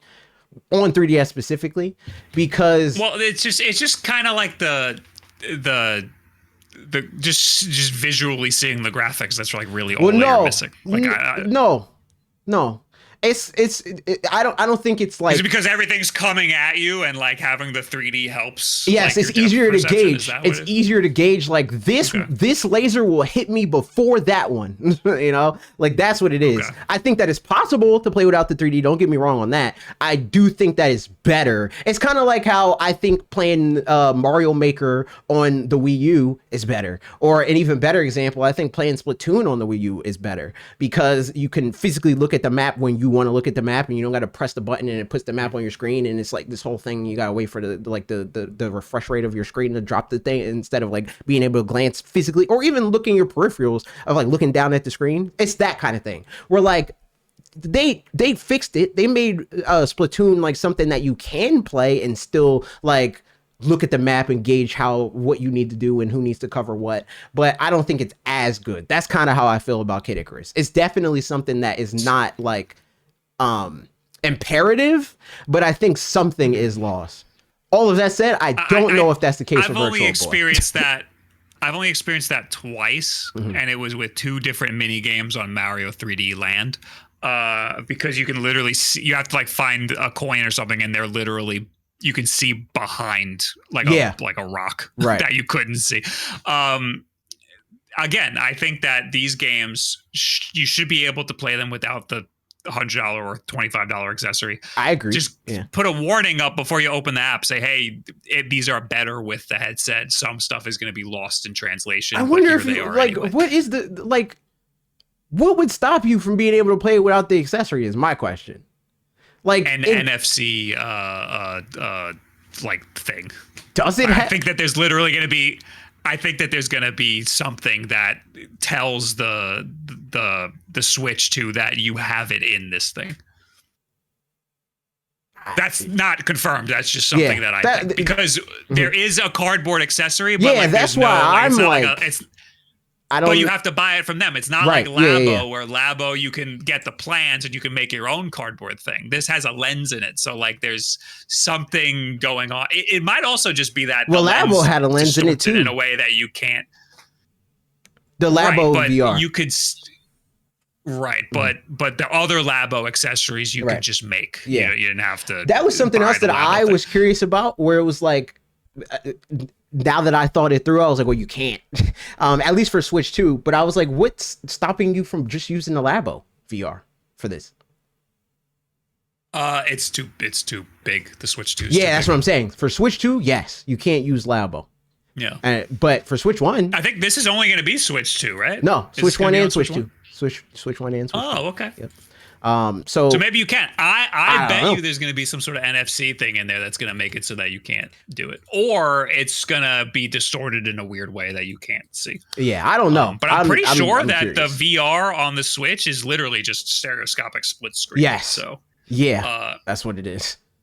That's why I'm like, I don't wouldn't know. mind. I wouldn't mind this if I can just boot up the game and play it and just look at one of the eyes. You know. Yeah, that's why I'm kind of curious if that's what they're gonna do. If you can just play it, I have no idea if it's going to be like a hard check. I could see, like, I wouldn't be surprised if they did that, if like what you're thinking might be the case happens, but I just don't know. They didn't say.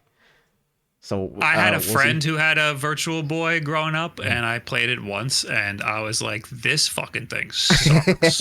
And I was like 9 years old. I was like, "This is not something I want to play for more than 5 minutes." Stell tweeted something like, he was like, I didn't want to play Virtual Boy in 1995. I don't want to play it in 2025. And I was like, well, I'm curious. And this is the whole reason why I'm even interested. I'm just curious for posterity. I was one when Virtual Boy came out. So like, I'm that like, and all I've heard my whole life is like, this sucked and everybody hated it and they canceled it immediately. But I never have been able to play it to see if that's true or if I will feel the same way or like that's it for me. I'm just curious. And plus, I'm interested to see Wario Land, because this was the beginning of Wario Land, and Tennis was the one that I played, and I'll try that, but I'm not getting the headset. I don't think it's cool that it exists, but where the fuck am I gonna put that? I'll put it somewhere. We'll see. But yeah, I'm gonna check this out. I'm down. Fatal Frame 2, Crimson Butterfly remake, early 2026. I don't really care about this. Do you? Question mark. I've been interested in Fatal Frame. I don't know if I'm gonna play it, but this seems like a good way to start. Like if you want to get interested in Fatal Frame, it's kind of like jumping on the Resident Evil remake bandwagon. Yeah, for sure. I just don't. And that's not a problem. I think that's cool. I think that's absolutely something that is a good idea for them to do. And if I had any reason to be invested in Fatal Frame, I would be down for this. But that's kind of like where I'm at, and with Resident Evil is a little different, and we'll get to why when we get to that game. Team Ninja. One Piece, yeah. One Piece Pyro Warriors 4, the Nintendo Switch 2 edition. Another Warriors game. This is a 15-second trailer. Fall 2025. Good. This is a Hyrule Warriors game or Warriors? Yes, yeah, it's a Warriors game. It's a Warriors game, but One Piece. I don't care about this game at all. I hate Warriors games. One Piece, pretty cool. I like One Piece. It's neat. Warriors games, no, I'm good. Goodbye. Overcooked 2 Nintendo Switch 2 edition. Also, I don't know which of these, like, I don't know. Is this one? The Warriors game, I think, is a free update. I think. Actually, Overcooked, you mean? No, I was looking back at the One Piece one. It doesn't say one way or the other. It says Nintendo Switch 2 edition. Yeah, Nintendo Switch 2 edition, which some of them are free, some of them are not. Stardew Valley, I know that one's going to be free. But I don't know about the other two. But I mean, Overcooked's cool. Maybe. Who knows? Stardew Valley. I like Stardew Valley. I play that for like a week every like 8 months. I'll probably come back to it. They've been doing good updates with Stardew Valley. They've been very good at pumping out free updates. So that's cool.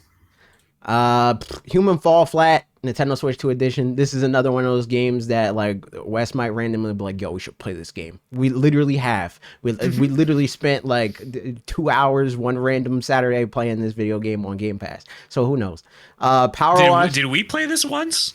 Absolutely not, because I didn't have it when Wes was like, yo, we should play it. So I don't think so. I vaguely remember we might have played something similar. One of these.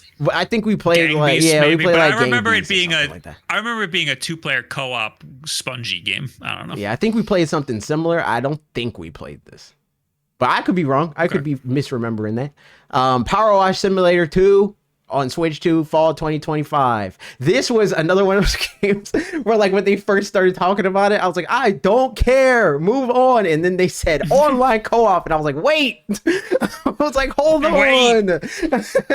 I get to power wash with a friend. Yeah. That could make this so much better. Yeah, who knows, man? Like, youth likes this game. Maybe we play this. Who knows?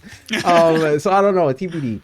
But if nobody else hits me up and says, I want to play Power Wash Simulator 2 with you, I don't care about this game.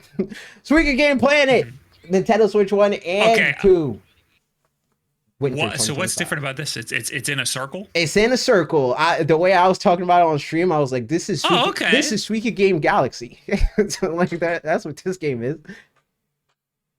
Okay. That feels, I don't know. I mean, it's still physics. I thought like the way that they were like showing it, I just like how everything's like framed and like where the Cloud Man is and like how your score and all that is like formatted on the screen. I thought that they were going to be like, this is co-op too. But I don't think that's a thing. Oh no, it is. Is it? Well, with Game Share, it looks like there's co-op. Oh. Okay, sick. Yeah, at about 48 seconds in the trailer, you see other players. Okay, yeah. I just assumed that was going to be a case from how they were. I guess I wasn't paying attention. I don't want to play this game with other people. That's like playing Tetris, but everybody is on the same board. I would get so mad at people. Yeah, but you could do fun, goofy, like game inside the game kind of stuff. You know, like fucking with other people. I would hate that. No. I mean, like doing like, you know, like stream game stuff, like how, you know, people do like modded, like people are literally doing modded Suika Game tournaments. Like when Suika Game came out, you could do stuff like that. Mm-hmm. That could be neat. I don't know how much I'll do it, but this is a game I want to play by myself. Well, you can play it by yourself. I don't want to play it with people, maybe. I liked the first Suika game, I like but I Suika was game. weird. I played the Pico 8 version. I played like some weird Oh yeah, shitty yeah, I version. remember. Yeah, I remember that arc. I remember because you saw me playing it, and then you saw it on the Pico thing, and you were talking to me about that when I was in your chat. Um, Yeah. but yeah, It's a good toilet game. did you ever get what was so the first thing that like all the Japanese players were like, they were like, yo, this is beating the game, and that was getting the watermelon, and then it became beating the game was 3,000, and then once people got 3,000, beating the game was double watermelon. How far did you get in that in that I'm pretty sure I got the watermelon, but again, it's the Pico 8 version, Oh, so yeah, I don't know. physics are different and I stuff don't know like that. even. Yeah, the physics were very, very, very random. They put it on So- iPhone too. I've been playing it on iPhone. It's an Apple Arcade game. I mean, it's a great mobile game. It's a great, Yeah, it's a little good condensed toilet game. So I like it. Suika game, W game. Metroid Prime 4 Beyond, Switch 1 and 2, December 4th. We finally got a release date. It only took like nearly a decade for them to release this video game. But it's here. I saw people getting mad about the motorcycle thing. They're like, how dare every game doesn't need to be open world, blah, blah, blah. yeah, I mean, I don't necessarily want it to have like a big empty open world, but that's not necessarily what this Yeah, means. it doesn't. Yeah. You know? Yes. I don't know. Like, it does look like you're driving around like kind of just like an empty sand part, but like maybe this is just like one little part of the game. Like, who knows how much actual motorcycle stuff you're gonna do and what that means for the rest of the game. Them the more showing mechanics, like the better. I'm down. if it. I mean, I don't know if it is going to be an open world, but like even if it is, right? There's like in the Breath of the Wild trailers, that if you just like confine it to like the early trailers that they showed of that, you could easily be like, well, this is just an empty open world. And then the game came out. Well, what does and then there's open more world stuff to do. mean? Because I isn't don't know. Metroid open I have world? no idea. That's why I don't Metroid know. game is open world. That's is it why not? I don't know why people are complaining about it like that, like saying I don't need Metroid to be open world, because it's like they didn't say it was open world. We just saw a motorcycle. For all we know, that's just like it's like in like kind of like Star Fox Assault almost, where like there's a section of the or Kid Icarus Uprising is a good example, where like you're the motorcycle parts is literally just you going from one level to the next level. Right. Instead of it being like, oh, I need to go here now. And it could be a small part of the game. I mean, the way Metroid games are is there's just a bunch of areas, and they're all connected to each other, and you can go wherever you want. So that's basically open world. But it could just be that the motorcycles are in some of those areas, you know, and that's fine. Well, I think you have What's one wrong with that? motorcycle.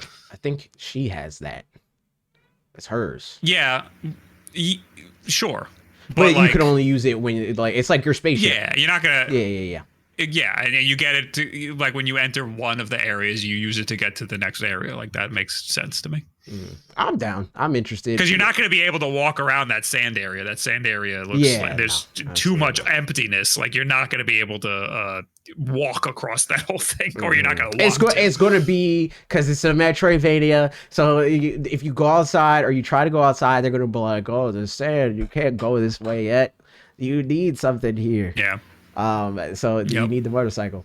That's what they'll do, I'm sure. Yeah. Donkey Kong Bonanza. And I guess once you get from point A to point B with the motorcycle, it'll be waiting for you, so you won't have to despawn or anything. Yeah. Like you get off the anyway. motorcycle and you park it, and then you go into the corridors or whatever. You're playing this game, no? You're going to get this? What? The Metroid. Donkey Kong? Metroid. Oh no, absolutely. The Metroid, I'm definitely 100% into that. Oh, okay. I thought you were saying. I thought you were saying no. I was like, what? I'm confused now. No, I'm super into it because of the 120. I mean, I'm interested because it's Metroid and I like Metroid. I haven't played all of the Metroid Primes. I think I only played like the first one. I played part of the remaster, and then it made me mad for a similar reason that Hollow Knight Silksong made me mad in the beginning, where like it's just extremely aggressively opposed to people that don't have good vision. It's like Like the contrast, and specifically even the remaster is terrible, and it made me be like, I can't see what you want me to do, so I'm done. Goodbye, I'm out of here. There's these days there should definitely be accessibility options for stuff like that. Yeah. So Hollow Knight, really? yeah, It didn't have so good contrast? so remaster. I mean, what Hollow Knight? It was. I mean, I didn't go into detail for why it was an issue. The original Hollow Knight or Silk Song? I don't know about the original Hollow Knight because one, I watched you play it and I was like, I don't think I'll like that. And then two, I played a little bit of it. The original Hollow Knight definitely has bad contrast. So with Silk Song, my problem with it is, for me, what they did with the compass was like, we don't want people to be looking at the map. We want people to like learn the map and remember the map. But for me, that's how I've learned the map, as being able to like compare and contrast what the map is supposed to look like with what's on the screen. No, the map stuff is dumb. Yeah. I really don't like the map stuff in Silk Song. Yeah. So that's what that's the visual thing that I don't like about this. I don't know if that same thing is going to be the case with Metroid Prime 4, and is yet to be seen. But I'm gonna get it. My issue with the map is having to unlock every little function of the map, not just the stuff on the map. That's You're also unlocking, like, if you want to see yourself on the map, you need to pay for it, and you need to pay for like, it, and you stupid. need to like to unlock the thing, and then you need to have that thing specifically equipped, instead of other things that you could have equipped that might make you better in different ways. Yeah, that seems dumb. That's just stupid, and I hate it. You're locking a user experience thing behind a game mechanic, and it's very stupid. Yeah, Metroid doesn't. Metroid doesn't do that. Yeah, I don't think Metroid's going to do anything. Yeah, I don't think Metroid's going to do anything like that. It was just like literally the contrast that made me not want to play Metroid Remastered. But I am going to get this, and hopefully it's, hopefully I can freaking see what I'm doing. And I played on the there's OLED like the visor too. mode, That right? makes it even worse. What do you mean? Like Arkham Knight, like an they Arkham have Asylum, stuff like that, but it Vision. doesn't. There's like certain things, like that's part of the game for them. It's like not being able to see to them is challenge. It's like, well, you're not supposed to be able to see that. People call that like yellow paint. It's like that's what it is with that game. It's like, I don't need yellow paint, but I need to be able to see what you want me to do.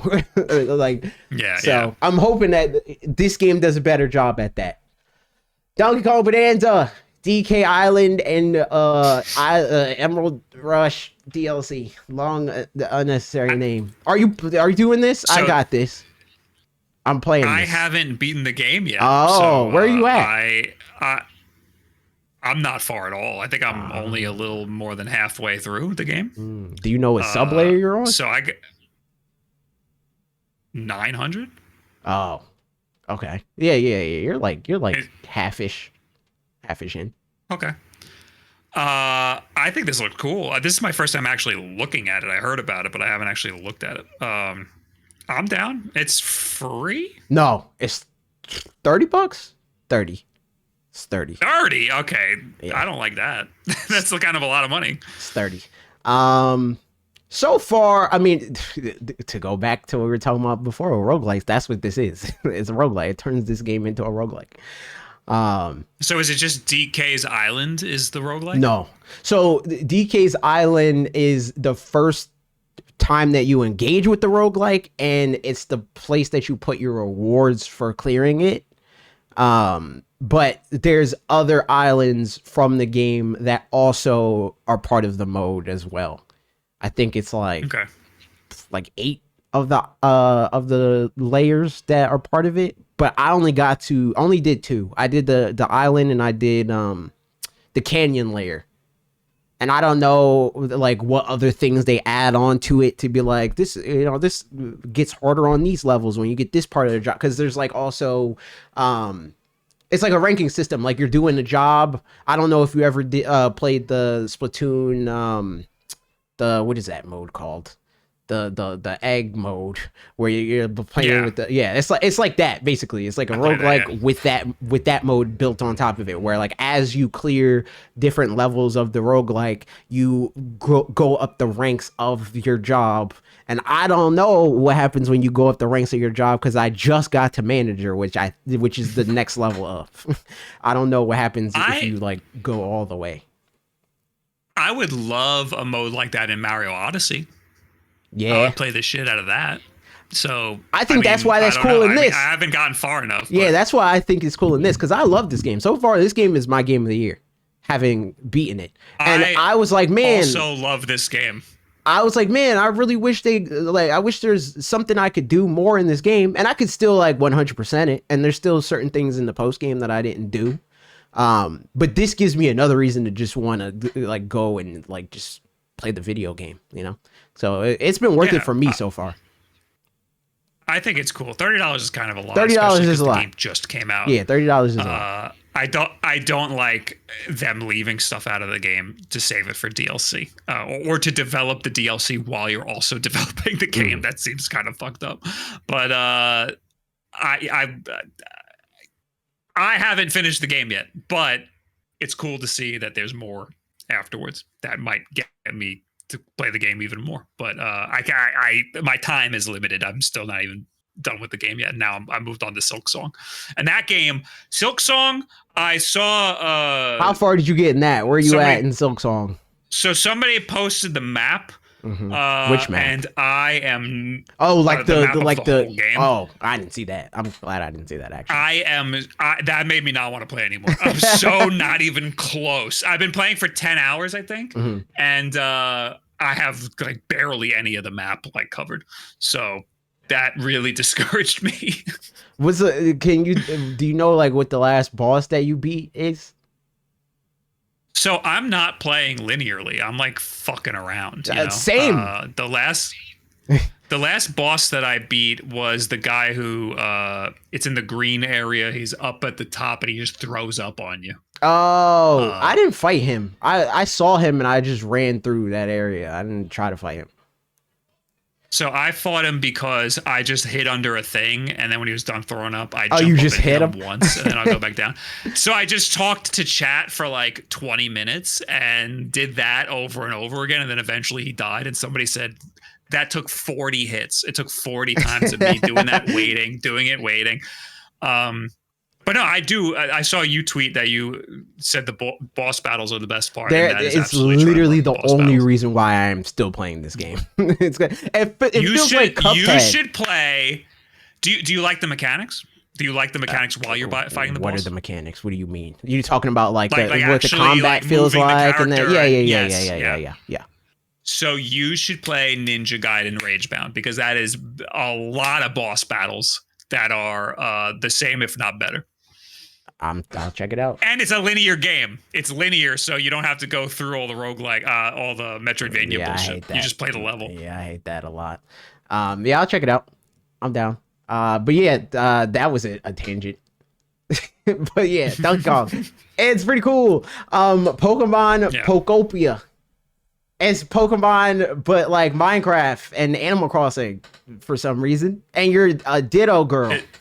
You're Ditto, but like transformed into a girl. This is so fucking stupid. It's very stupid.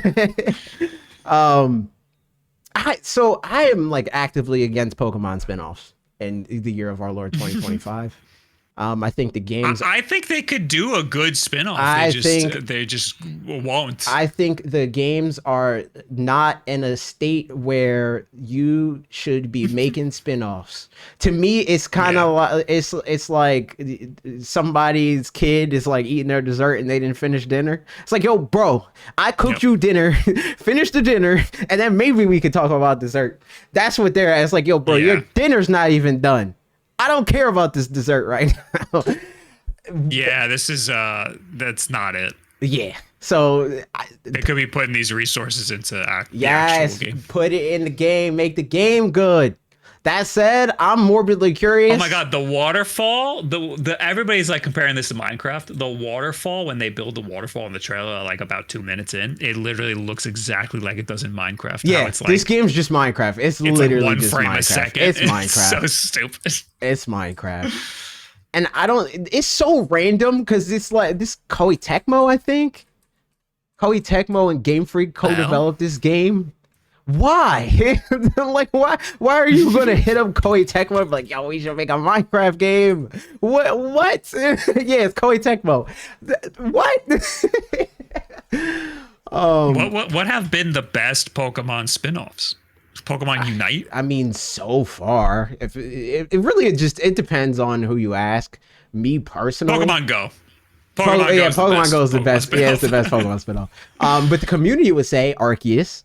I think Arceus is like okay. Arceus is like fine. I think Arceus is better as a tech demo than it is a video game. I think it's a terrible video game. It's like barely a spin-off. It's like basically a Pokemon game. No, it's not, and that's why I hate it. Like if it was like a Pokemon game, it would be a little better, I think. But the reason why people think the game is good is because the mechanics are like more fun than playing a regular Pokemon game a little bit. But there's I'm with way you less. on that. I think it's like a very tiny step forward. Yeah, and like not close to enough that any other developer would do with a big budget Pokemon game. It's not enough, and also the game is just smaller. So they made a game that's like more fun minute to minute, like mechanically. But then they said, all right, well, it's 30 hours now instead of the like 300 that you can, or 1,000 even, you know? And I don't need every Pokemon, like Pokemon games don't need to like require that of you. And in fact, I don't think that they should, but I think that it's not good to have them go from being games that you can get a full experience out of in 20 hours, or if you want to spend 1,000 hours in with content that justifies you spending that time in, to games that like hard stop you at that 20 hours. And that's how I feel about Arceus, where it's like Arceus only has but so much content for you to do, and beyond that there's nothing else. And that's like a two steps forward, one step back kind of thing. Except it's not even 2 steps forward. It's like 1.5 step forward and 1 step back, you know? So like Arceus is a little better, but in some ways, but it's worse in a lot of other ways. So for me, I don't really like Arceus. Like when I finished the game, it was like, and even more so because like the core of the value of the game, even for the people that like it, is the gameplay. But the gameplay loop is like, it's the scene that I immediately saw through, and by the time I finished the game, I was like tired of the game. I like actively was like in an adversarial relationship with the game. We're like, oh, when is this over? And if I feel like, oh, when is this over? And your game's not even that long, you did a bad job. Yeah. So that's where I'm at. Yeah. I appreciate it because it tried to shake up the Pokemon formula, but it didn't do enough, like nearly at all. And that's where I'm at. Yeah. Like when I finished it, I was like, cool. I like this is a cool proof of concept. Now put it in the regular game, you know? And then they announced Legends EA, and I was like, but we'll get to that. Well, that's next. Literally next. Pokemon Legends EA. So I say all that to say, so far, based on what we know of Pokemon Legends EA, it might be my favorite Pokemon game, full stop. That doesn't mean that it's a good game. I want to be clear there. We don't know that yet. But Pokemon Legends EA is doing most of the things that I've wanted them to do in Pokemon games, just period. It's not doing everything, but it's doing most of it. It looks like it runs good. Yeah, it runs good. The last trailer looked like absolute dog shit, but this Switch 2 specifically. It runs better, yeah. That's fine. To me, it's a Switch 2 game. Yeah. I just wanted to be clear. Like it does that.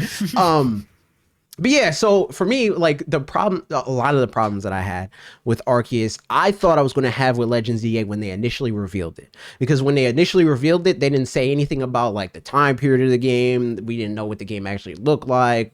We just knew, in theory, it was a Legends game. And all we know to go on what a Legends game means is Legends Arceus. So for me, in my head, I'm like, it's going to be another time period thing. And they're going to use that as an excuse to justify them taking things out of the game like they did the first time and blah, blah, blah. Turns out that wasn't the case. So they didn't do that. And not only did they not do that, they doubled down on things that they didn't engage with at all in the first game. In the first game, it was like, there's no trainer battles because you're the only trainer that isn't scared of Pokemon. you know, like that kind of thing. And this game, the whole game is about battling. So it was like, all right, that's cool. They did that. They made it a real-time battle system, which I think has real potential to make the game more actively fun to play on a minute-to-minute basis.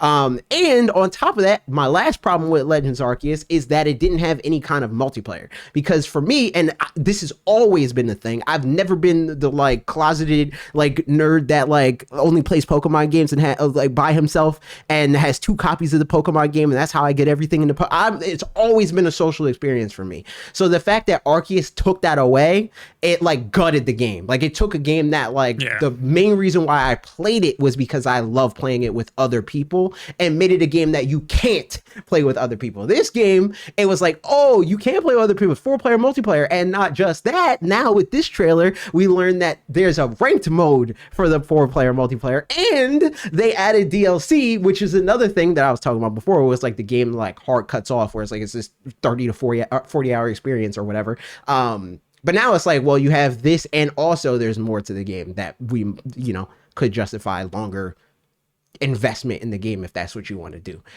So far, so feeling good. How does the multiplayer work? Can you just gang up on people? So as that's kind of what it looks like if I'm seeing it right. As I understand it right now, it's a battle royale. It's like Smash Brothers free for all kind of situation. It's like, how do I explain this? So is it always versus or is it co-op? This we don't know. So far as we know, it is a free for all thing. I guess the best way to describe it is, I mean, it's a battle royale game, but for people. Like that's the best way I could explain it to you. Where it's like, all right, you gotta beat more Pokemon, I mean, or more trainers or whatever than your opponents. And we don't know, because I haven't seen a full match being played, if it's like, okay, well then there in theory there's the risk reward of like, well, one of the trainers that I want to defeat is one of my opponents instead of one of the wild trainers, kind of like how in like Fortnite there's like the random like the NPC spawns and stuff like that, and like there's the risk reward of like, okay, well, I'm kind of wasting my time in the sense that this isn't like calling down the amount of people, but beating this NPC could give me a better weapon that will make it easier to beat the real people, you know. That is the push and pull that I'm seeing in it, but we don't know for sure, because again, we haven't seen a full battle happen. Right. But that's what it is for. And also, we don't know, and this is something that I'm hoping for. I don't know if it's going to happen, but I do hope that we have more of it, where it's like you're saying, where it is like you could do 2v2, or you could do 1v1, or like you could do 1v1, but it's double battles, even though I don't know how you do double battles with this battle system specifically. I think that would be a nightmare. I don't know how you would physically control 2 Pokemon as one person in this. But that all has yet to be seen. We don't know about that.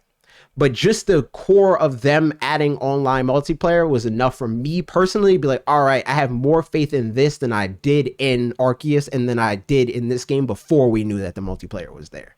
So far, everything. I don't have any faith that the multiplayer is going to run good. Like, it looks good in this trailer, but we've seen in the last game, the multiplayer, it just like basically crashed the game.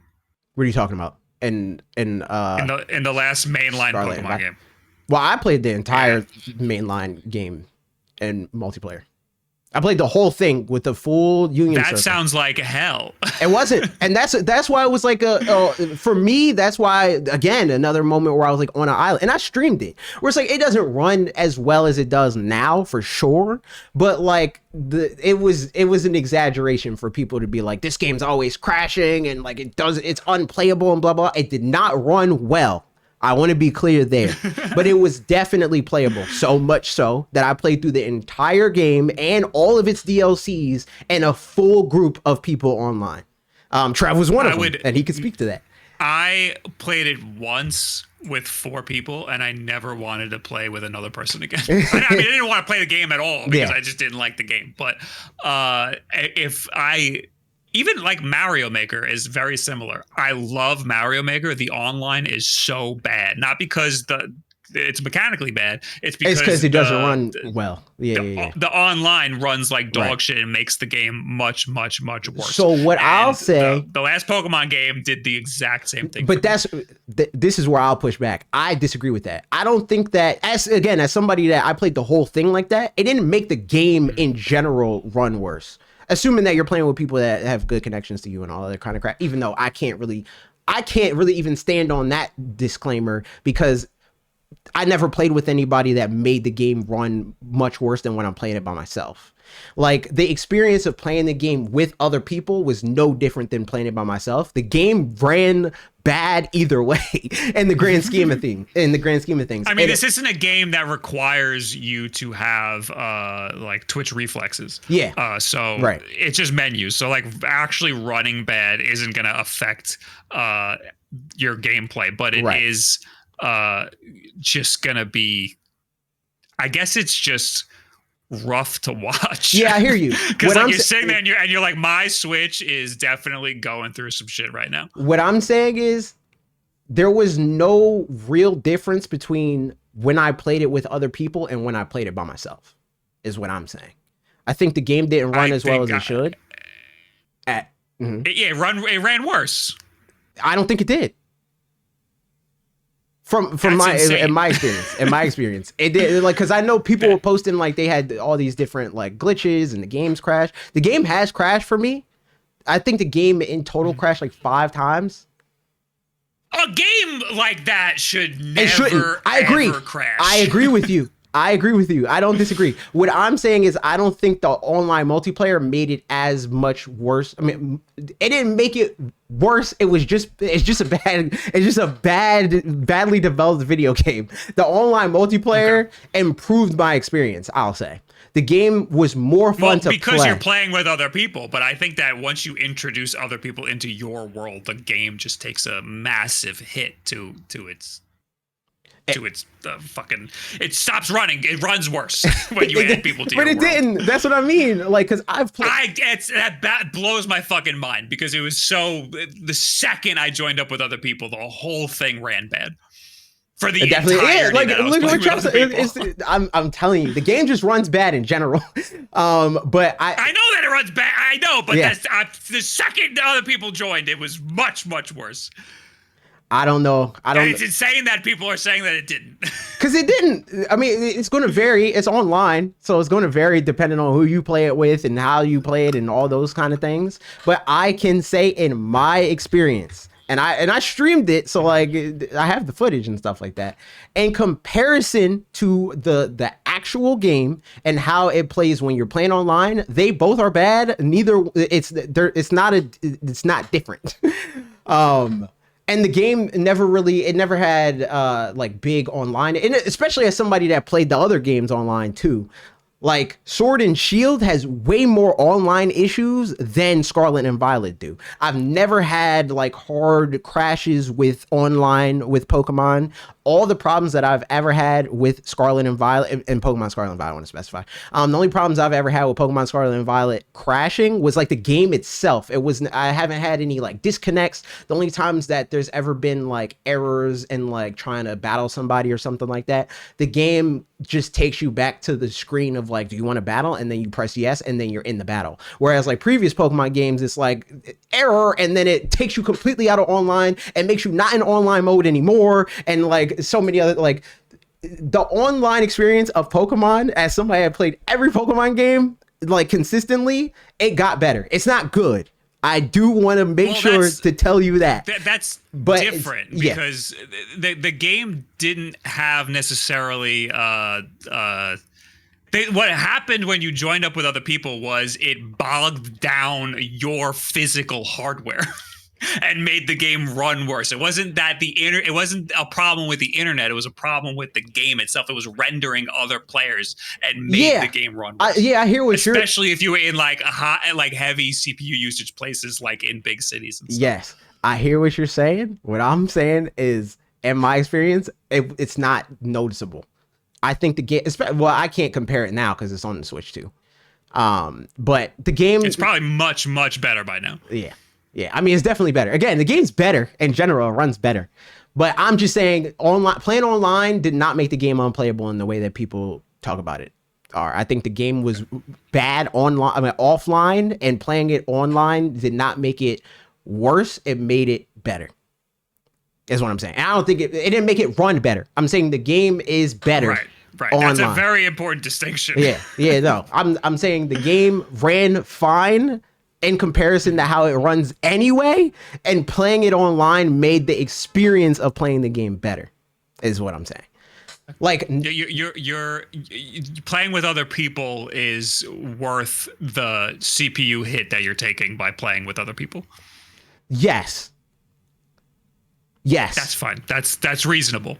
That's a reasonable thing to say. Because the online, the way that people talk about the online, like playing it online, was like you like literally cannot play it, and that's not what was happening. I do not want to play it with other people because of those issues.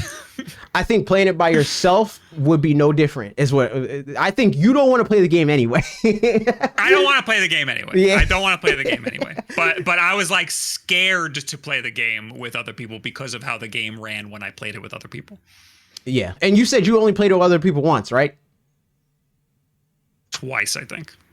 Yeah, I think that might be a big. Yeah. I think that might be a big part of it, because I hear what you're saying, and I saw what other people said.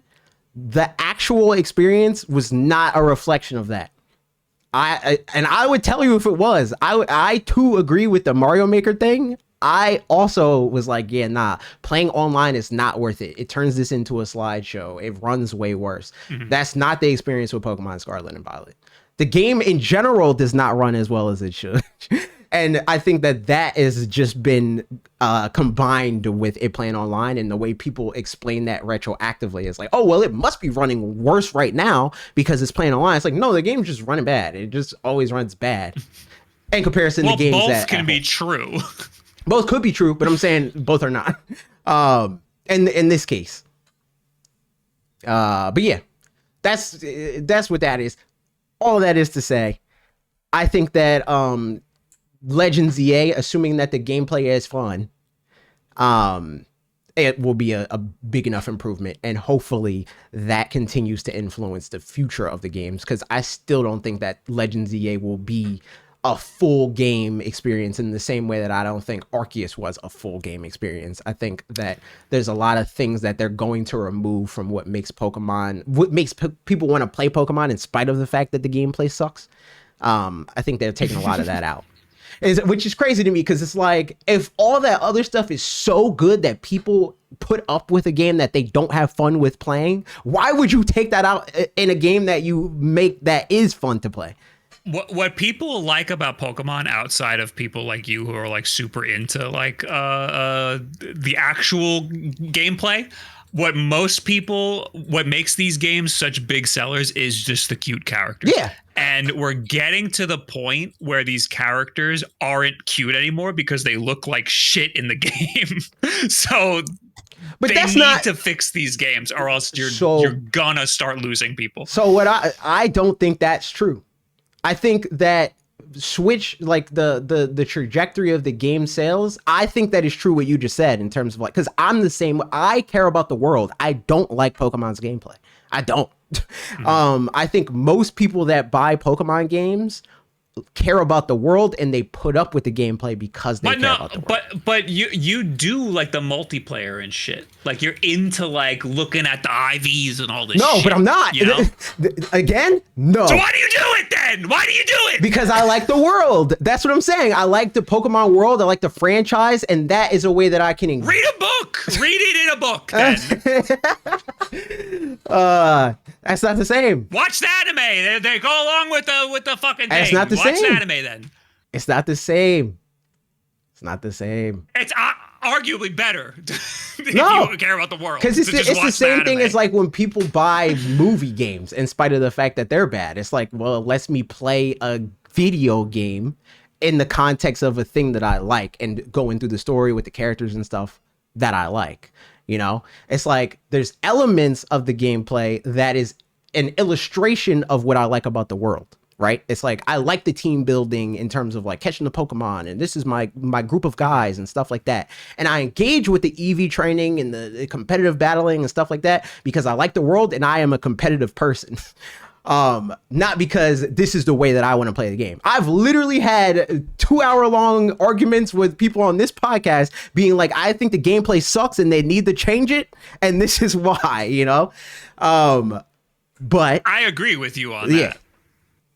But that's. But I'm what my argument right now is that these cute characters are gonna they're not so cute anymore. They're rough looking. Yeah, that's true. That's true. The animations are very, very, very bad. Yes. And they make these cute characters look ugly as hell Yes. in this brand new AAA game that we're looking at. Yes.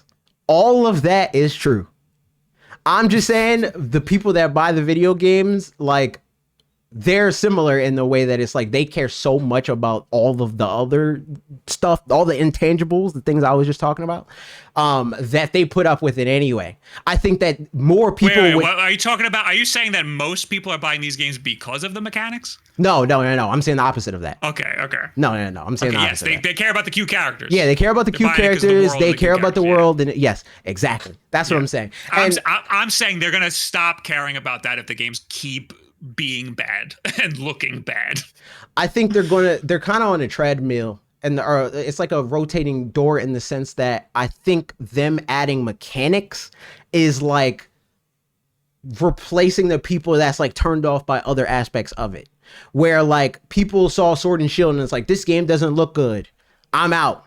And then they announced the next game and they said it's open world, and then people are like, oh shoot, I'm in, and then they buy the game because it's open world.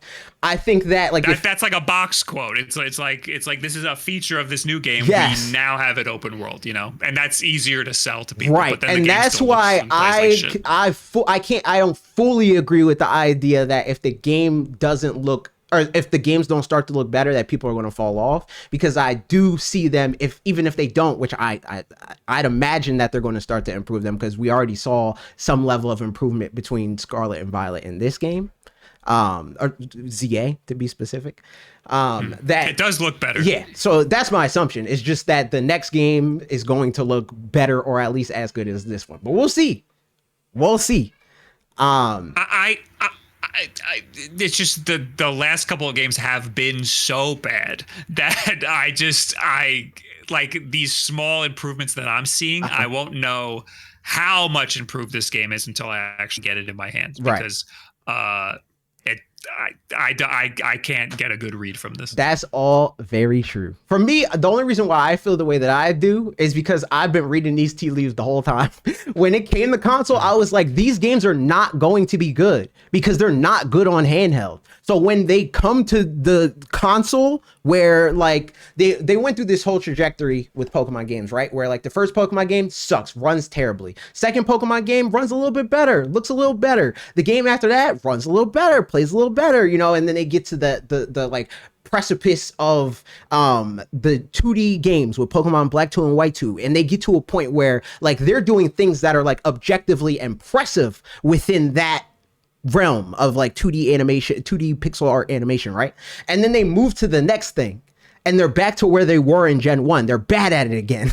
And then they move to the next thing again, where it's like, all right, we're moving from like 480i 3D model animation and stuff like that, and now we're on an HD console, right? The problem is they're inefficient. And I bet that as long as they're staying on like technology that they understand or have grown to understand, and they keep the trajectory of like what the games are in terms of like mechanically in line with what they've been working on. Like if ZA is built as the foundation for what they do next for the next thing, or if mechanically the games are still going to be what they used to be, Gen 10 is going to be better.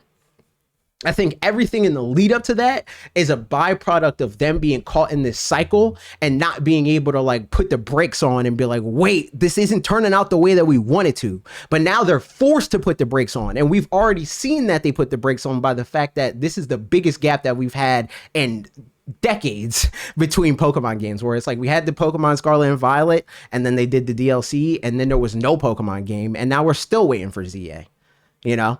I think a gap is exactly what they need. Yes. I have very little faith that they will be able to capitalize on that. We'll I see. don't know if they're capable of making a game that could live up to the expectations that people have with such a big IP. I feel similar to you. I do have my doubts, but I think that if it's possible, that this is kind of what it takes. It takes for them.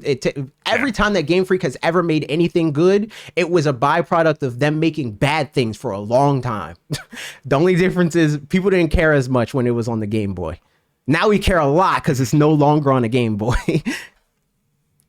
So we'll see. What's the next game? The next game? Another freaking yay. Oh yeah, Danganronpa, don't care. Skipping that. It's coming out 2026. Don't care. Dynasty Warriors Origins, another game I don't care about. So this is the third Dynasty Warriors? Yes. Dynasty Warriors being the new farming sim is crazy. That's insane. That is insane. January 22nd, 2026. I don't care. Monster Hunter Stories 3, Twisted Reflection. March 13th, 2026. Don't care, but it looks cool. I mean, people like these games. I don't care, but it's a similar situation as Final Fantasy VII Remake, where I feel like I need to buy this to be like, maybe this is this column B for what Pokemon could do, because this is like a Pokemon clone, but it looks good, you know? It's like, this is kind of what hardcore Pokemon fans want Pokemon to be, where it's like me, I don't really care if I don't want Pokemon as it plays now, but prettier. I want Pokemon, but prettier, and also it's fun to play. This is the like Pokemon, but it looks good. Same mechanics. Yeah. It doesn't even need to be prettier. It just needs to be stylized.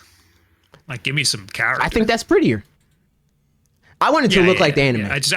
Yeah, but not like technologically, that's like visual fidelity and it like, doesn't need to be like. I agree. You don't I need to work the fucking switch to the ground. Right. You could just make it look. I agree. Just like a cartoon. Just make it look like the anime, man. Just make it look like Wind Waker, and I'm here. They do. Oh, this is Scissor Reel. I'm not going by each individual Scissor Reel game. There was a Scissor Reel. There's a decent amount of stuff shown during the Scissor Reel. Lego Voyagers looks cool. I just saw that today. That's like a Lego game, but it's co-op in the way that like what's that game? Like Split Fiction is. Oh, looks kind of sick. I didn't know that. That game looks really cool. Did that come out today? Was today? Yeah, it came out today. Yep. Interesting. Maybe that's why I saw it. It's made by Annapurna, I think. I might gotta check that out. I didn't know that. Also, I'm gonna play Little Nightmares 3 with Colton. Persona 3 Reload. It has a demo. It's out now. I played that because again, this is another game that people. Every time I talk to somebody that's like a Pokemon fan, and I'm telling them like Pokemon sucks and needs to be made better, they're like, "Yo, you need to play Persona 3 Reload. That's where Pokemon needs to go. You need to play Persona games." I tried the Persona 3 demo. I played it for 2 hours. I still haven't even entered a tutorial yet. That game sucks. I would hate if Pokemon turned into that. So I think they're probably just referencing the turn-based action. Yeah, I know. Part. And from what I've played, sucks. I hate it. I'm like people love Persona 3 and Persona 4. I'd imagine that like some people would say that those are their favorites over Persona 5. I would imagine that Persona 5 is probably more digestible to play these days if you haven't played a Persona game before, because those other ones are probably dated by now. That's my viewpoint from somebody who's never played any of these games. I don't know, man. I don't know. So far, I was willing to hear them out after I played that demo. I refuse to entertain that conversation ever again. There's one more that I gotta fact check. I gotta fact check Expedition 33 because that's the other one that like people are people are like negotiating with me where I'm like, no, I don't think Pokemon should be turn-based anymore. It's done. We're over. We're over with that. It looks like I'm hearing that Expedition 33 is just Mario RPG. Yeah, and that there's that's like, what Dan said. Timing things you need to do. That's what Dan said, which arguably brings it closer to being an action RPG. But it's like they're holding on with for dear life to turn-based, and I'm like, nah, bro, just get over it. We're done. And then. The final thing is all the Resident Evil stuff. We got we got Resident Evil 7 and 8 and 9. I am definitely going to play Requiem. I might play 7 and 8, but that's contingent on if Capcom sends it to me because I'm not buying all 3. But I'll buy Requiem though. I have them and I never touched them. I played a very little bit. You got Requiem? No. I was a big Resident Evil fan until 6, and then I just completely fell off. That tracks. I do want to play 7 and 8. I just never got around to it. And maybe this will be my opportunity to join. I have it on like a million platforms. I mean, I have 7 and 8 on like a million platforms because it's on like iPhone and that works with fucking Mac. And I got it on PlayStation for some stupid reason. So I gotta just do it. But I'm surprised they didn't have this game at the iPhone thing. Yeah. They didn't have anything at the iPhone event. They had Destiny, and they played it for like a second, and that's it. They had Destiny? I didn't know that. Destiny Rising. They showed it on an iPhone for like 2 seconds, and they didn't even mention what it was or anything. I had no idea. I'm probably well. If I play it, I'm playing it on Twitch. I don't care about the other stuff. I talked to Dan about this, where Dan was like, "I don't think anybody's going to buy it on Twitch," and I was like, "I don't think that's true. I think a lot of people are going to buy it on Twitch." No. I think people will buy it on Switch because, I mean, I know that I want this on Steam so I can play it on all of the million devices that I have. Right. But most people don't have a million little PC handhelds. Right. The Switch 2 is like the most accessible it's their PC handheld. Yeah, exactly. That's where I'm at. So it's like I have PC, I have Steam Deck. I hate it, but it's because I'm not. A lot of people just don't have computers like at all. So like. They don't have any way to have the versatility of portable and handheld and home console play, and the only way that they could do that is the only way that they can even conceive of that concept is with a Switch. By buying it on Switch. So, yeah, exactly. It's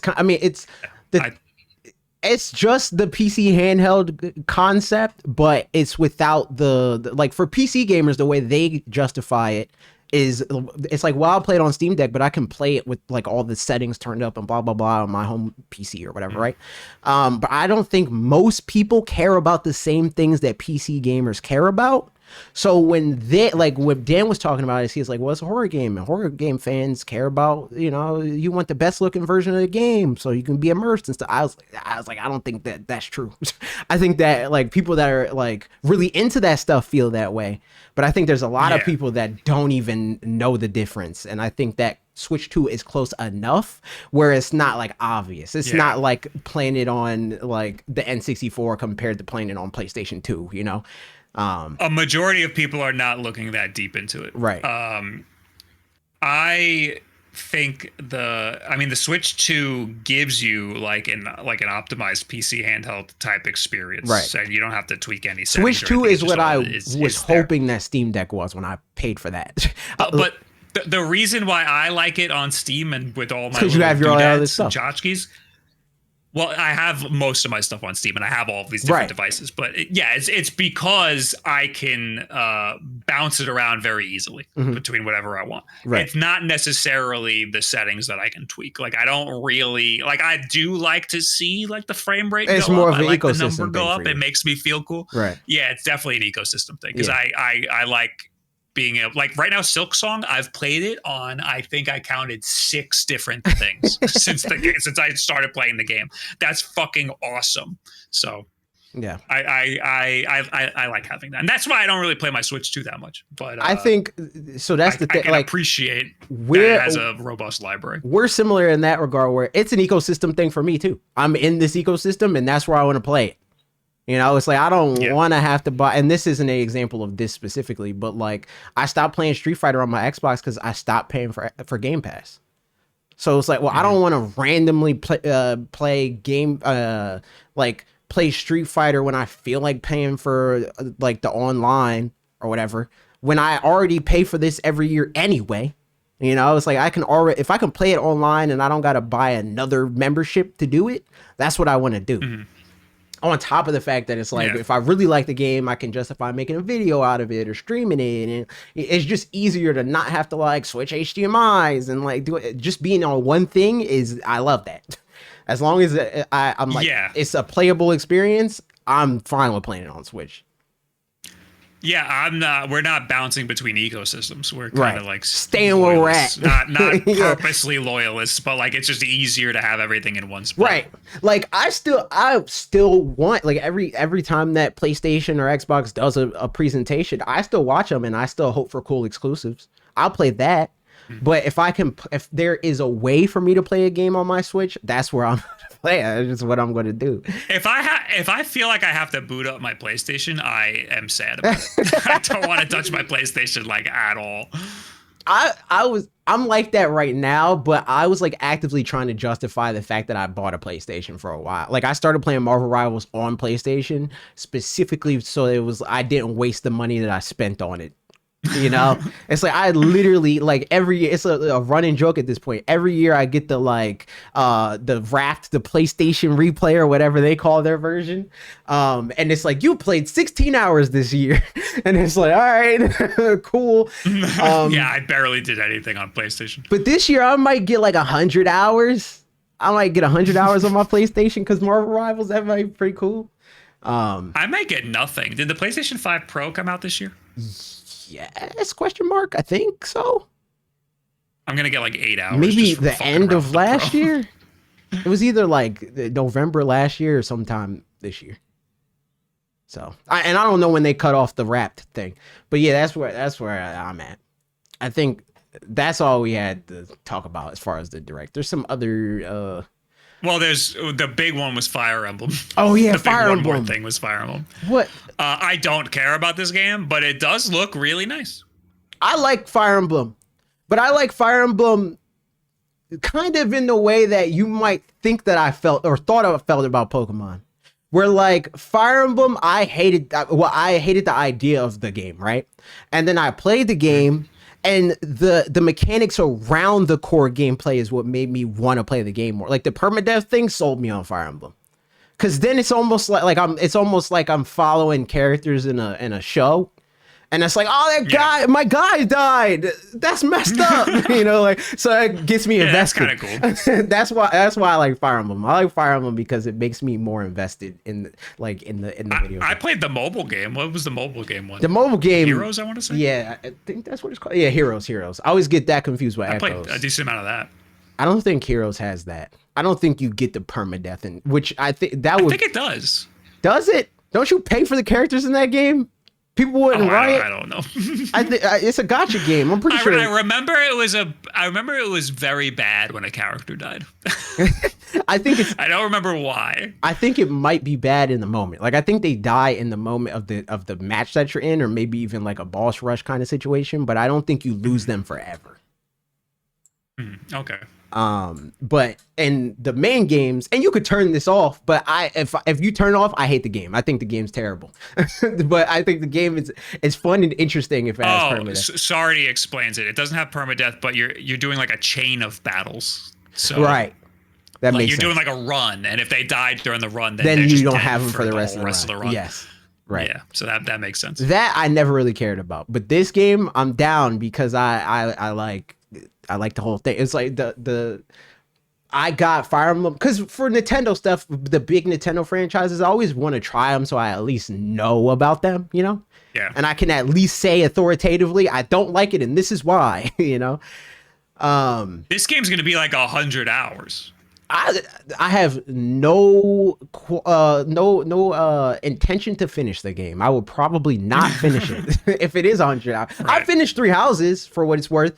And I like That was like 100 hours. It was like 40. For me, it was like 40. I didn't do all the DLC though, so I don't. 40, 100. What's the difference? Yeah, what's the difference? But it was like 40 hours. I played through that, but that was like the game to play for that month.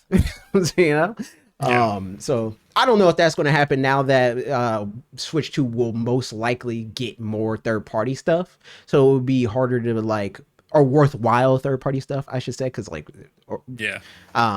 so it'll probably not be able to keep my attention for as long as that game was, because like back then it was like, all right, Nintendo released their game for the next 30 days at least, and that's what I'm playing.